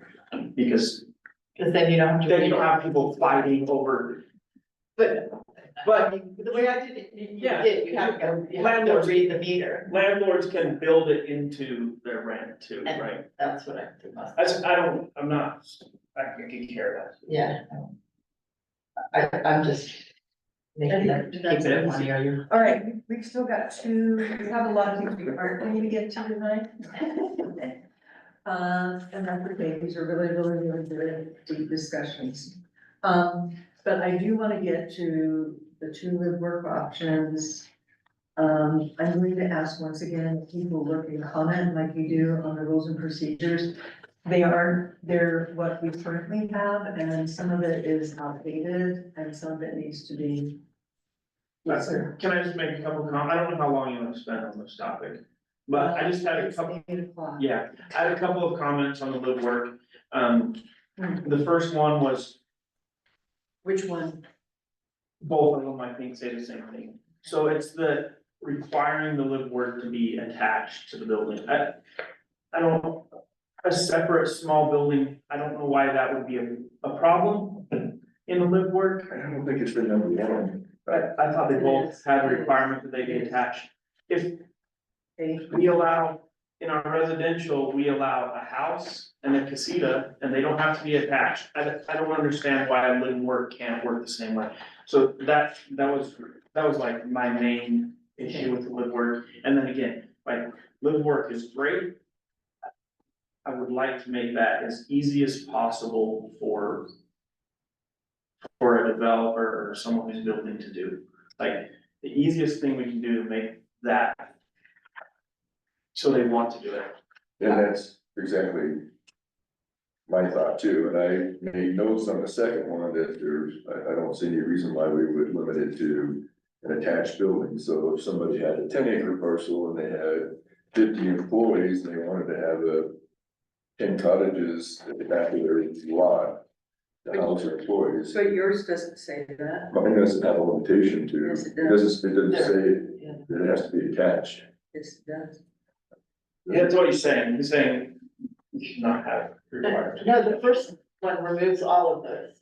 Oh, did it? At least the one I wrote didn't say that it had to be Yeah, attached. the one you wrote removed all of the restrictions that went with commercial habitation. And I guess, Oh, okay, my apologies, I read the wrong one. It was two. then the option B one, we talked about making it permitted. We kind of debated Yeah. it, and I went home and changed it, Somebody and added that. then, That- Stryker says if we're going to require a permit, it can't be a permitted use. So remember, we agreed that it would have a use permit, or like, residential hosting, No, that's not. just not a conditional permit. And It's totally- he said you can't do that. That's up in the air. One of the reasons that I wanted to, that I put this CUP draft in SharePoint point was because I think we need a super streamlined CUP process for certain uses that we want to encourage or that are low impact. And so that's what that's trying to do. At the moment, it says it can't be for construction, but I think we should change that or at least allow exceptions. So there's a couple of things from the second one that I really like, but the first one was simple almost by design. So that it would be something that's encouraged and something that is economically viable for somebody to come in and do. I'm trying to get it off the conditional use rules and onto a permitted use, and then we just went back and in version 2, I think we've added a permit that has to be a conditional use, basically, that has to be approved by the planning commission, and I wanted to make it an administrative thing so that anybody coming in could just say, oh, in this zone, I can put a township residential unit to my. I'm not sure everybody wants it to be without any kind of input from the boards, but So just whatever we think needs to be added to make it a unconditioned use, then we should explain that. Now, what would be the conditions if somebody applied? And it's right into the ordinance now, so that it's, that's what. the state really is encouraging us to get rid of all our conditional uses. When, The state would like us to get rid of all our conditional uses and just have use with these restrictions spelled out. So if you're trying to eliminate dog kennels in residential areas, or even in commercial areas, you might have a list of limitations on there. Instead of saying you have to come in and apply for a permit, but not know what potentially the planning commission is gonna tell you they want. We asked Riker about that, and he says there's no movement to get rid of conditional uses. However, I agree that we should keep them at a minimum, but we gotta have standards for every single one that we make permitted. And there's so many permitted uses right now that don't have any standards associated with them. It could be a disaster, but, I just think start moving things from one category to permitted by adding standards, even if it's like 3 sentences, Right. it's gonna make a huge difference. Okay, so I had a couple of things, because a lot just happened, but, do we not require a restaurant to come in and get a permit when they build? Like, A building permit, yeah. but they get a building permit for a restaurant, right? Which requires them to provide different documentation than if they were doing something else. Right? They have to provide a health certificate, right? So why would that be different for a live work? Why do that when they build their property or when they're changing their property? Why would they not just come in and provide some additional documentation that's required? And then they get the permit to do, they get okay to build their live work unit or to modify their, or to create their live work unit. So I don't understand, right, you're saying, oh, you can't put this as a permitted use if you're gonna require them to get a permit. Well, they have to get their stuff anyway, for every other business. I don't see the difference, so I'd have to talk to Riker about that. Well, the thing is that we want to impose some rules on them, right? Like no short-term rental and things like that. Right, And exactly. so So we need a place to put those rules. You can't put them on the building permit, I It mean, would be just like a restaurant. The restaurant has to provide their health permit, so they would have to provide a sworn document saying they're not gonna do short-term rentals. okay, but now we're back to the same. That's, The same thing that we discussed that other night, which was that where's the document and how does the new owner know any of these things have been agreed to and all that sort of thing. So, anyway, Well, we don't have time. you spell that all out in the ordinance, right? Live work units are not for short-term rentals. I mean, you spell it out in the ordinance. So In there. anyways, I'd have to talk to Riker about that, where he's coming from, all right, because I don't understand it. And then, yeah, now I forgot. We should make this as easy as possible for, as easy as feasibly possible, and then. Look, I have been to a lot of these trainings, and at every training I have been to, they have said, you should try to remove your conditional uses. You should try to remove your conditional uses. You should try to make them permitted, or you should put them as prohibited. Like, that, every training I go to, that's what they say. And you know why they say that? Because conditional uses end you up in lawsuits. That's why they say that. Yeah, towns don't do it right. You can't just put willy-nilly conditions on things and you can't deny things. So it's an administrative decision. So your concern is option B is too restrictive, and my concern is option A is too open. No, It would lead to anything, so there's got to be a coming to the center somewhere, somehow. And I would suggest we both look at these very, very, very carefully. And Larry, I would highly appreciate it if you could send me, so I can be sure of what you want included in it, and I'm not frustrating this document. Just what you would like to see in this option A. And Because I see here, it says section 2 amendment. Definition. Is hereby amended to include the following definition. a residential unit located within or attached to a commercial building where the residents are associated with the business, and you're telling me you didn't say that. I said that it has to be, the resident has to be associated with the business. I didn't It say says that it has to be in the same building. Within or attached, and I wanna make sure that I'm reading the definition you Yes. want me to read. Yes, You understand what I'm yes, saying? yes. So if you take everything that's not in your ordinance, I know when we do a final ordinance, we have to do that, but if, just so I'm clear about your intent, Yes, if you could just send us a clean, It's, I mean. it's pretty clear to me. probably me. It's in the definition, Larry, okay. that's the part that says it has to be within Well, or attached. so a lot was added to my ordinance that I didn't add, like Well, an this option thing- after Bulu, and I didn't add any of that. Where did it come from? Well, then, Then, I don't know. will you send I it have no to, idea. Mine was a page and a half long. will you send it to Riker?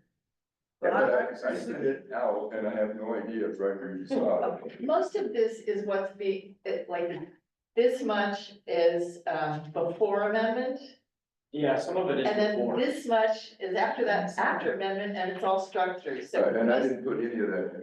That's just for the. Right. So I'm looking up, It's- I will try to find where So the issue I have, I guess, is that I've been trying to work on this, Brad's been working on it for a year and a half, and I've for a year. And I'm not an ordinance writer.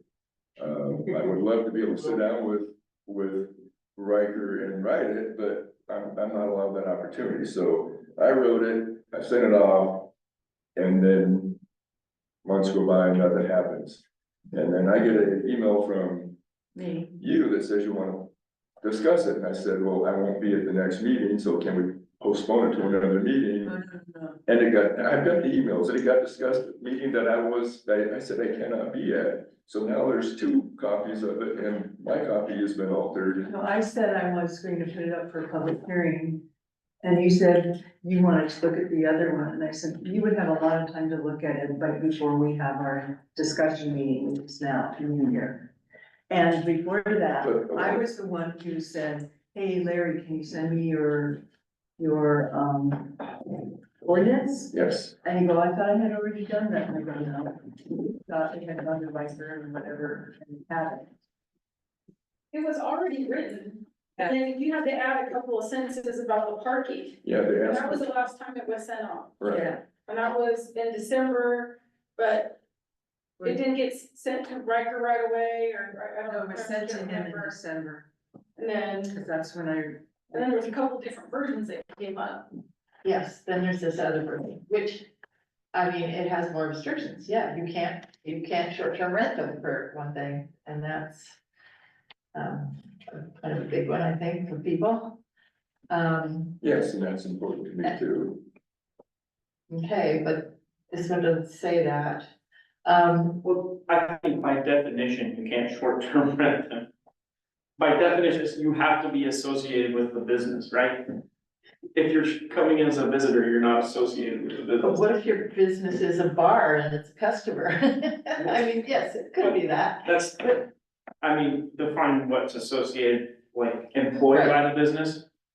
And I don't, Still, I think in this town, the way things have gone, we definitely need a positive statement that you can't short-term rent. And I can imagine, like in version B, if, you know, something happened and people moved out of one of the units and the business didn't have anybody to put in there, there's provision in there for them to long-term rent it to a local worker. So I don't And know what if what they the would think about business- that. And what if the business owner just owns the building and then sells it? You know, how does this go? How do all these, yes. Yeah, things that's transpire? why, I mean, does it go with the land? Does it go with the owner?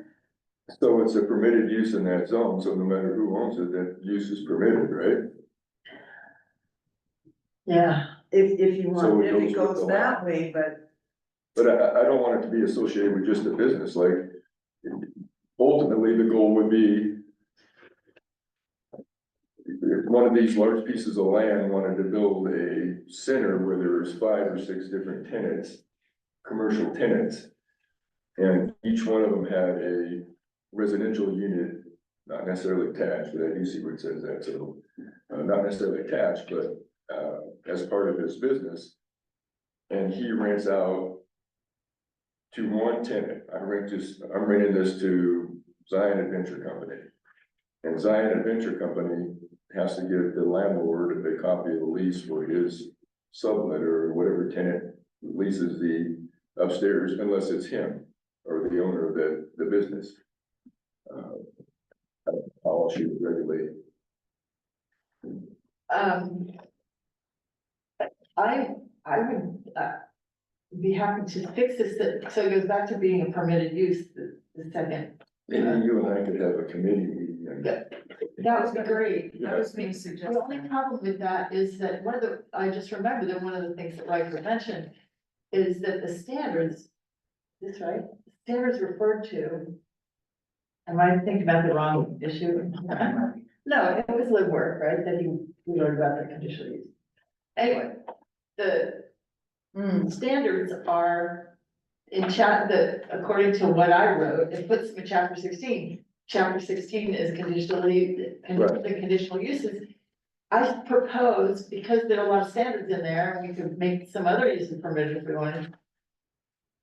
Let's change the title of that chapter to standards, conditions, and conditional uses. And that way, it's not just for conditional uses, and we can refer to the standards by use in that chapter from wherever we want elsewhere in the ordinance. So, That's probably a good name change. that's, okay.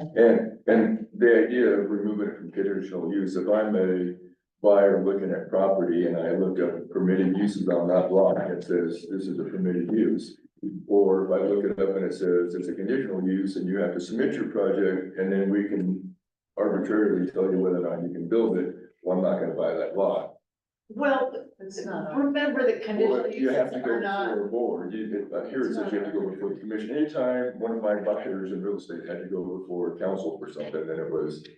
You know, it was a big deal, I mean, that means months, if not years of waiting, but if I can go buy that and draw plans and submit plans tomorrow, then.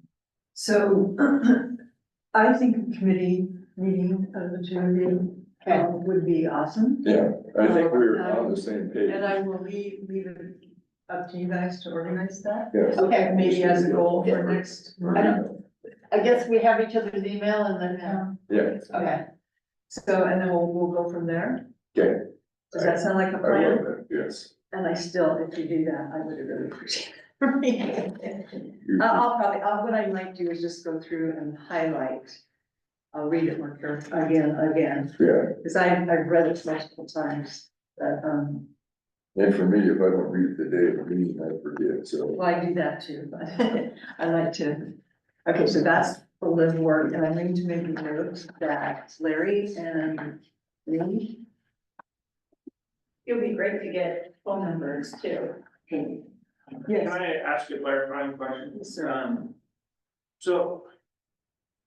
My understanding of this live work was, this is to provide housing opportunity for an employee or the owner of a business. Are you, but then your explanation, you kind of talked about So, leasing it. well, So are you talking about opening this up to like commercial, rental? Like you can rent it to anyone long-term or is? so. My original vision was, okay, here's a commercial unit that would work great for small business, whether it be an outfitter or a massage parlor or whatever, there's a studio or. Same massage parlor in my life, she might like. She might move. Oh, no, it's not massage. That's a bad word. Alright, sorry. All right, there are many more things I would like to do, but there's one more thing we will do tonight, and that is, look at the comments, on the lighting ordinance, and see if there are any, minor changes. If they're minor, then it will not need another public hearing, but if there are things that we deem are more than minor, and I think we're getting used to what that is right now, then we'll immediately put it up again in April. Does that sound right? Okay, so I'm getting my Are summary. you saying, let me repeat that back to you? Or You wanna repeat it back to me. Let me make sure I understand. That is, Absolutely. you wanna talk about lighting, that, we've been asked to talk about it again? I thought we passed it, and moved it on. Yeah, That last night at the council meeting, they wanted, so I think I'm pretty clear on this, and if you wanna start discussing this, I certainly don't feel like we need to wait till April to go vote on it, hopefully, because like Larry said, it passed. I think there are two things that are concerning to me. can you make sure you're speaking in your And- microphone? We've been asked, I'm sorry. we've been asked, there's two things I want to discuss. One is Cameron's concern about there not being proper notification for a change that was made in the prohibited section. Correct me if I'm wrong on your feelings on that. And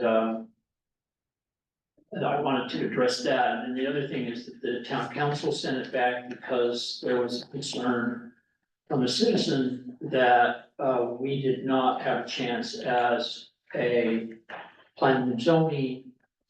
In his opinion, we did not listen to the letter that Lauren gave to us, even though this is kind of late in the whole system of things. And to address the issue of the change that I made after we had a public hearing in the prohibited section, there was just a kind of a one-line, two-line thing that talked about LED tube lighting that's in there. Riker says in his comment that he did, kind of like what you said, he didn't see why, in a way, but not. Your concern was that there wasn't affecting public hearing for my change. Riker was saying, we already had in there previously to my amendment, a prohibited, that he thinks covers it for LED tube lighting. I went and became a little OCD about it, talking about being a little more descriptive of what I was trying to prohibit, except for allowing it during the holiday season. I put in mine. So going to that issue, I would be fine if the planning and zoning, if the commission said they're okay with the one line item E prohibited section item E, if the one line was in there and went to public hearing. If you all felt like that, I'm fine with it. Riker's okay with it. He doesn't see that it would protect us from what we're concerned about. That change is already made.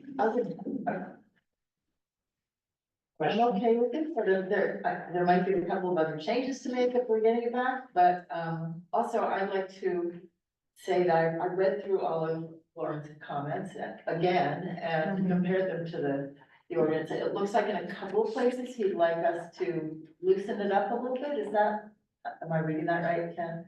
Yes. Make it not quite so strict.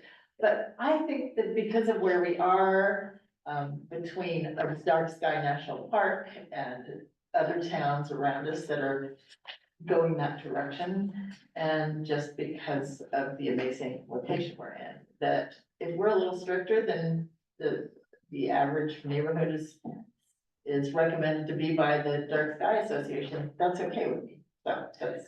I checked the, item number 1, and, that is, with the exception of one word, but that's a minor, Yeah. definition. It was not, That was acceptable, and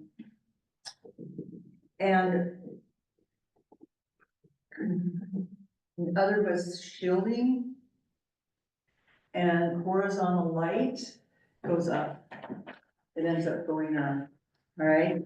And then, landscape lighting, I re-listened to the first public hearing on the lighting ordinance, and, Kent was very, very, very clear about, you just can't have lights shooting up, you know? And other landscape lightings can be shielded, and just Yeah. like that object.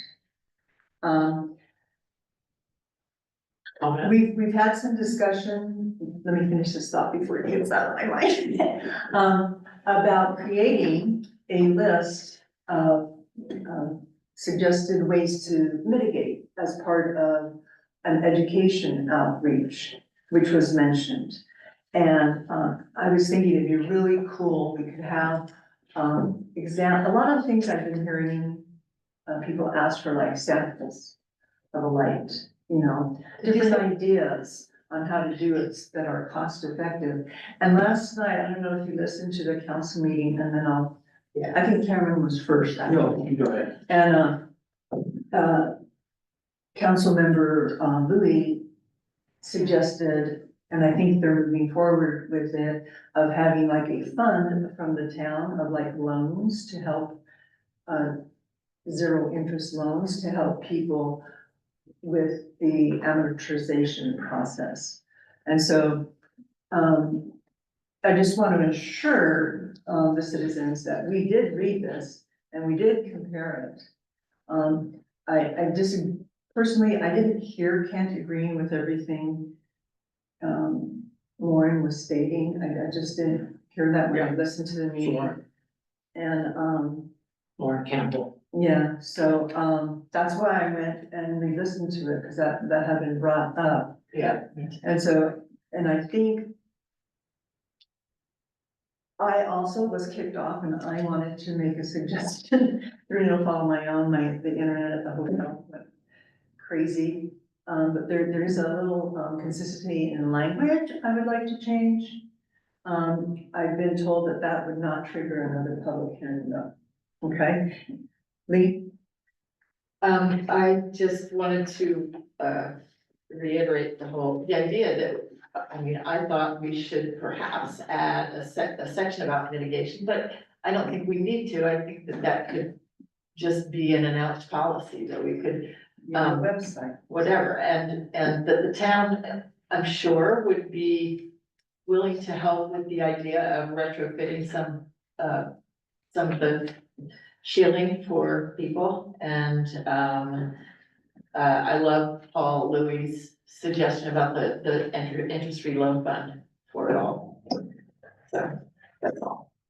Cameron? Okay, so, tell me if I'm wrong, one of the concerns from, because I didn't get his actual letter, so one of Lauren's concerns was we were being too restrictive in our light fixtures that we allow.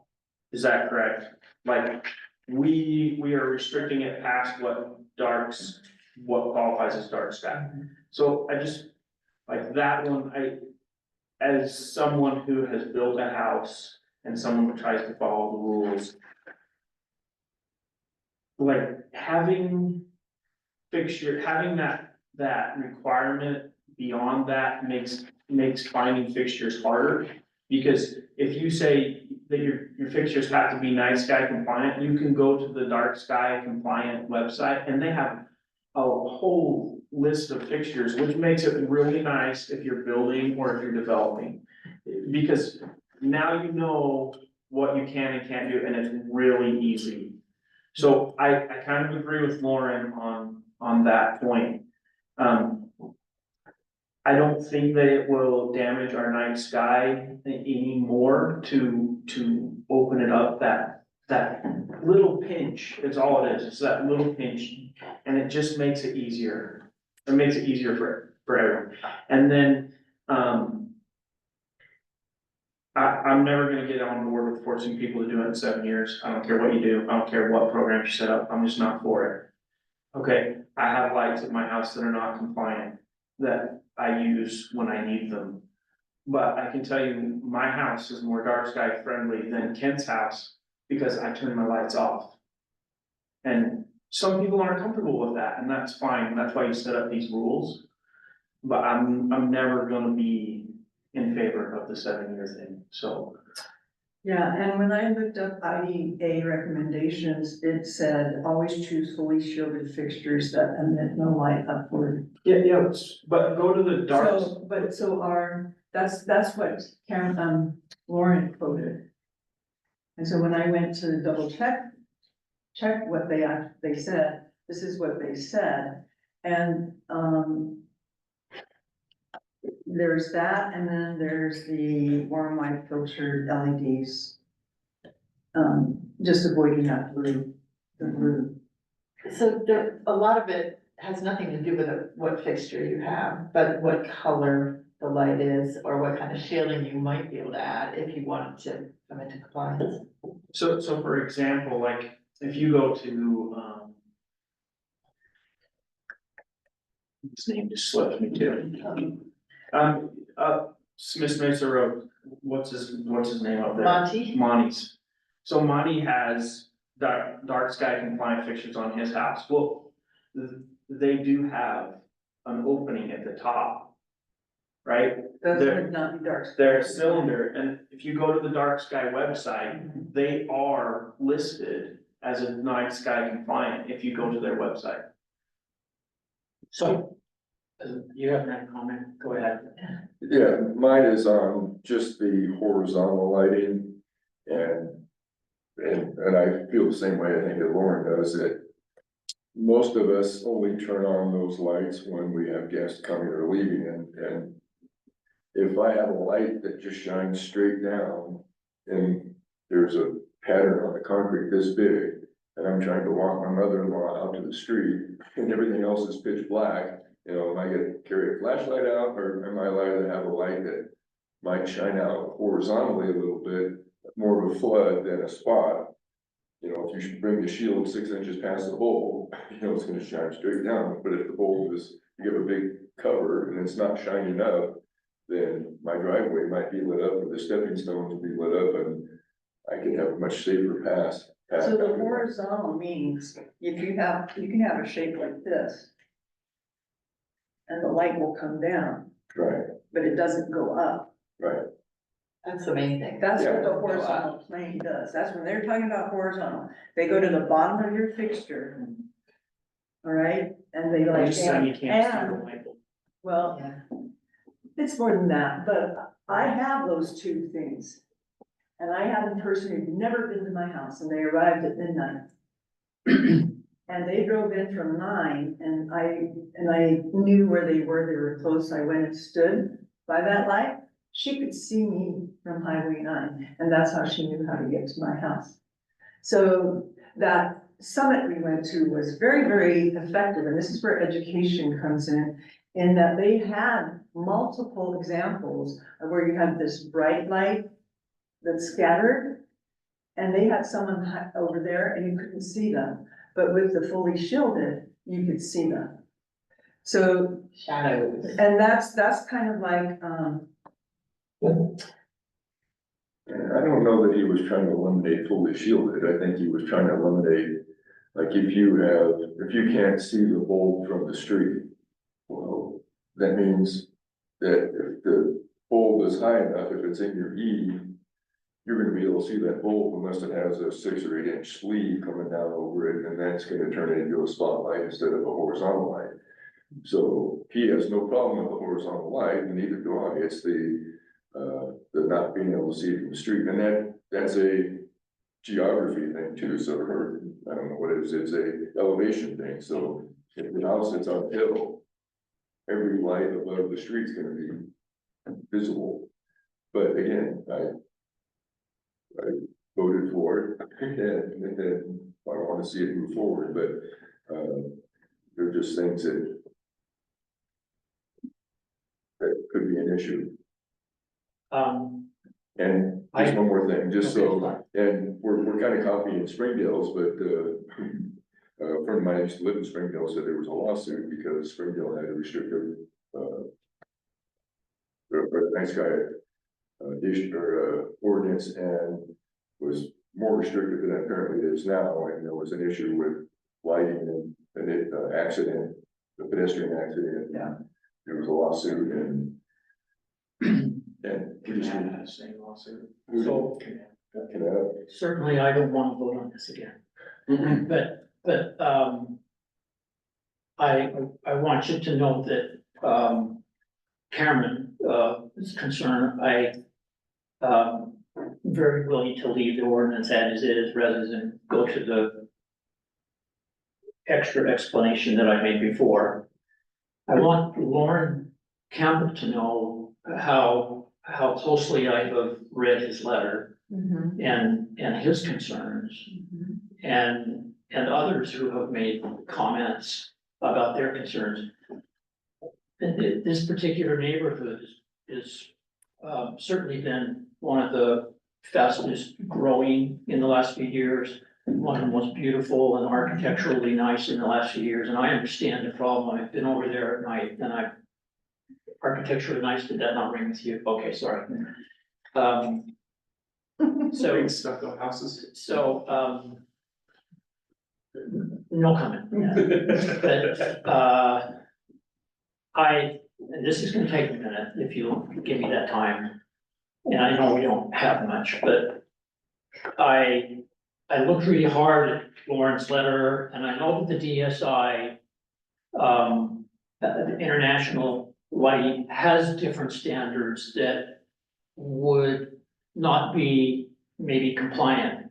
But I believe that we have to look at where we are rather than just where, DSI is gonna standardize things. We're a conservative state that doesn't wanna tell people what to do, and I understand that, with regards to a lot of things we talked about tonight, and I agree with that.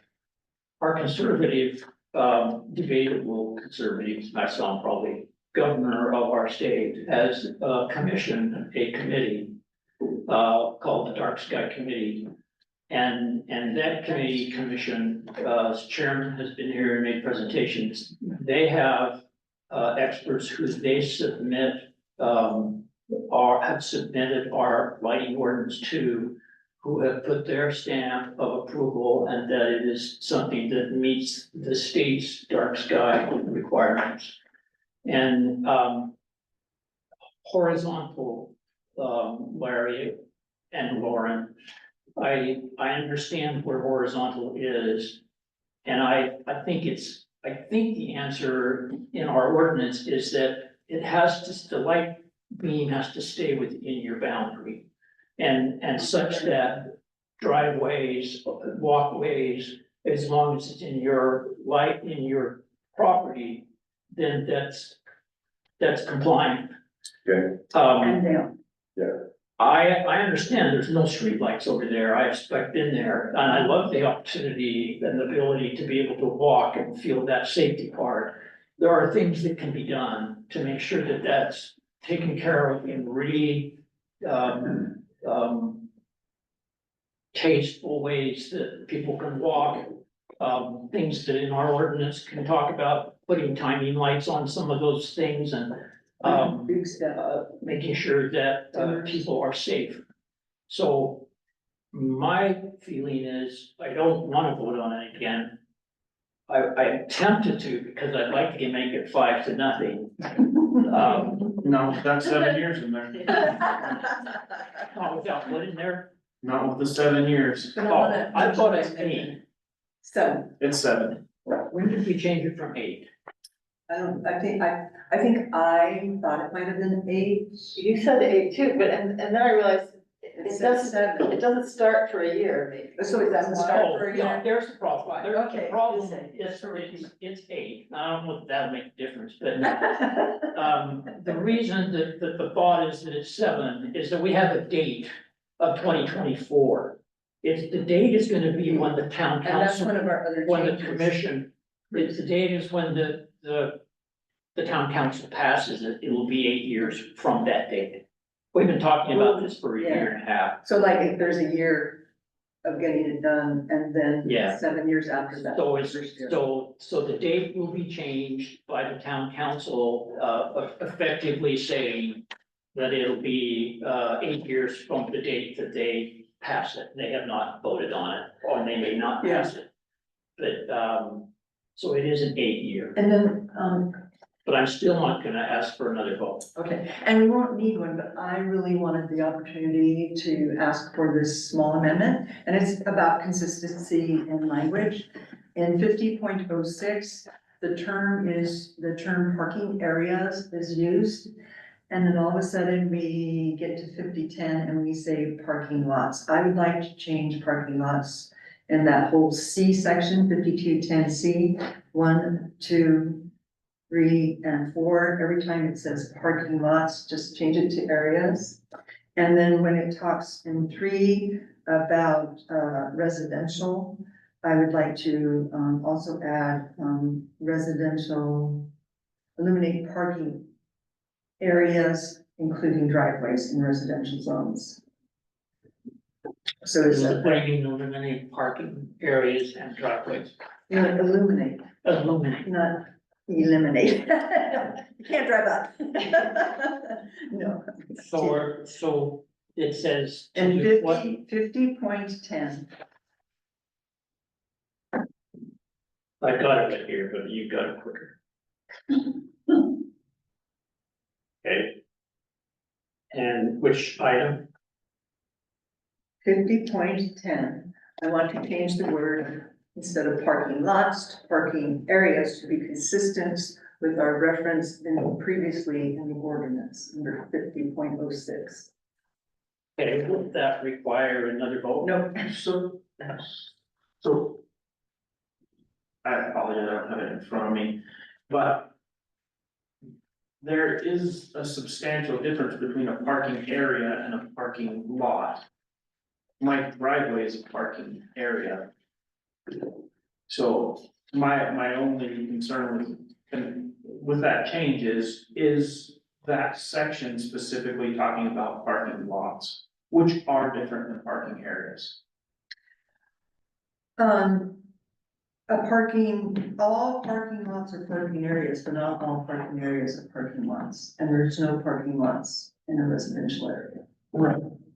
So, I would say parking areas is more, what the ordinance's intent is. So all those where it says parking lot, that's not a commercial zone? Some are. I'm not arguing with you, I'm just saying. Number there's- 3 is the only reference to, residential, and then number 4, it just says that they have to be fully shielded fixtures.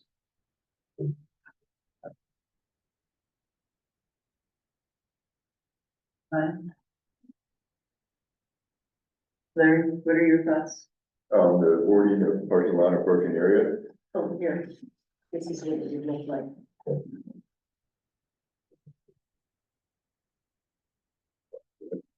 Because that would not require, that's not a substantial difference. Absolutely not. I think that, yeah, it just Lee, makes what are it. your I kind of have more my own general. opinion about it. I don't know why we're arguing about parking lot and parking area.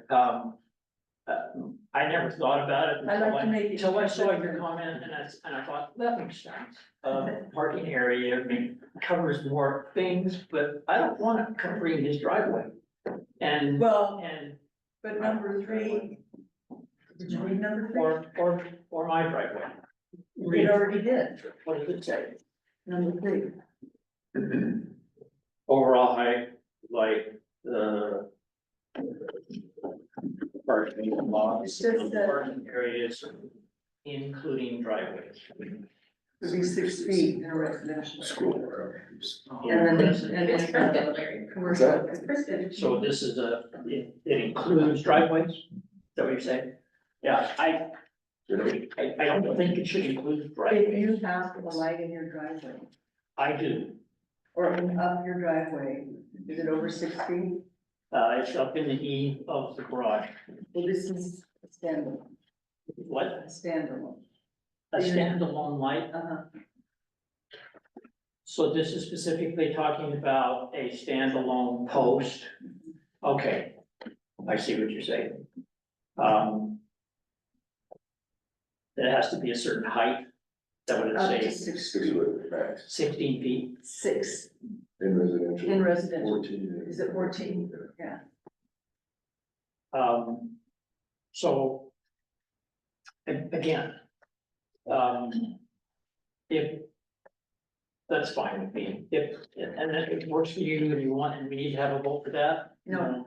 Okay, And I think if we do the mitigation as a standalone, it'd be easier for the public to access. Absolutely, I think, If we and do I that, did the mitigation and information about this program. It could be a link on our website. We'll get our webmaster to Yeah. work on that kind of thing. what do we It mean could by- be part of the newsletter. Yeah, I think education. to help people comply. And I actually, because we have, oh, you mean the loans? the Zion Stargazing And company here, in the town. and with he would, backdoor. I think it would be cool to have a Adding star night. Three flags. Did you get the invite for the event planning with, Springdale and, there's a survey after our, education class? I'm sorry, no, this is, my brain right now, so it's I like, don't remember. there's a survey that Tom sent out every time. I think I did it, depending I on think they're talking what- about this. what the date of it, but I'd like to do one for us. You know, and it'd be fun to have some sample lights there. So the guy that bought my Jeep tour business does night sky stuff now too, so. Yeah. He So does we have actually, two- he we have mentioned two- to do But this thing. I heard this other guy speak, he's really, really good, I think the other guy actually has an astronomer yeah. that does. I mean, and it'd be a fun event, it'd be an educational event, and, it'd be cool. I think, Have to do it in the winter time though. not in the winter time. No, in the winter time, because the time change, it doesn't get dark until 10, 11 o'clock at night in the This is summer. true, So it'd be a but night. that's when the Milky Late night. wakes up. Yeah. So spring would probably be fun. You'll see. So we'll see, or fall. All right, that's all I'm gonna bring up now. We do have some things that are in the folder that will probably be going up for a public hearing. The only one I'm not sure about, I don't know how it would tie in. We'll see. But take a look at the things in the folder and please add your comments to Kevin Smedley's documents by a week, and then I will send them to him on the 27th. Okay? If you have, Cameron, if I message you, can I text you? You can text me all you want. Okay, so, because I don't want to leave you out of the loop. You're fine. All right? I can get over A it. phone number exchange, John, want it later, so that, What? can we do a phone number exchange between members that are out there? Are there phone numbers on the town website? No. No, I just went to look. They took them off? they were I on can't time, but they're on here. Oh, Some are, some are. so, I don't know, I Sure. should fix it, I'm trying to fix it. all right, Real I quick, ta- Mayor has asked me to talk to you about this coming up for public hearing is a zone change. a zone change. Yes. Thank you for that, because that was the other thing in the, town council. I knew I was missing something. And the thing there, make sure that I need to bring this up, that, zone change is coming down for public hearing, the town's property on SR 9 is going to, you're submitting for a zone change. To commercial. That's why that no one's.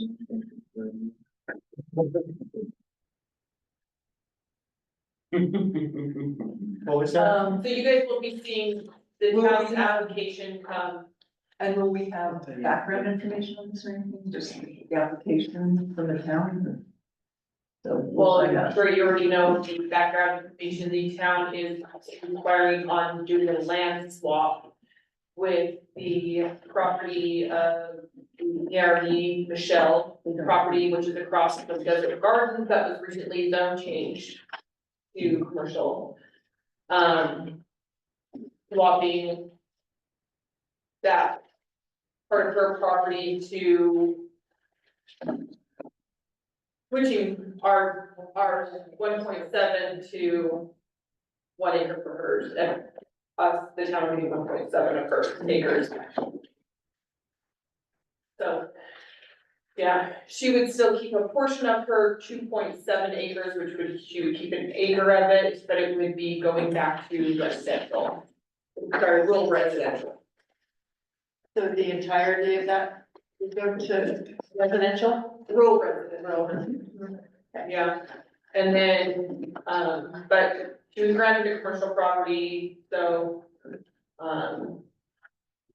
This that one would be. commercial property on commercial the to be a land swamp. across from the Zion Light Bison is the town's commercial property, which is that acre property.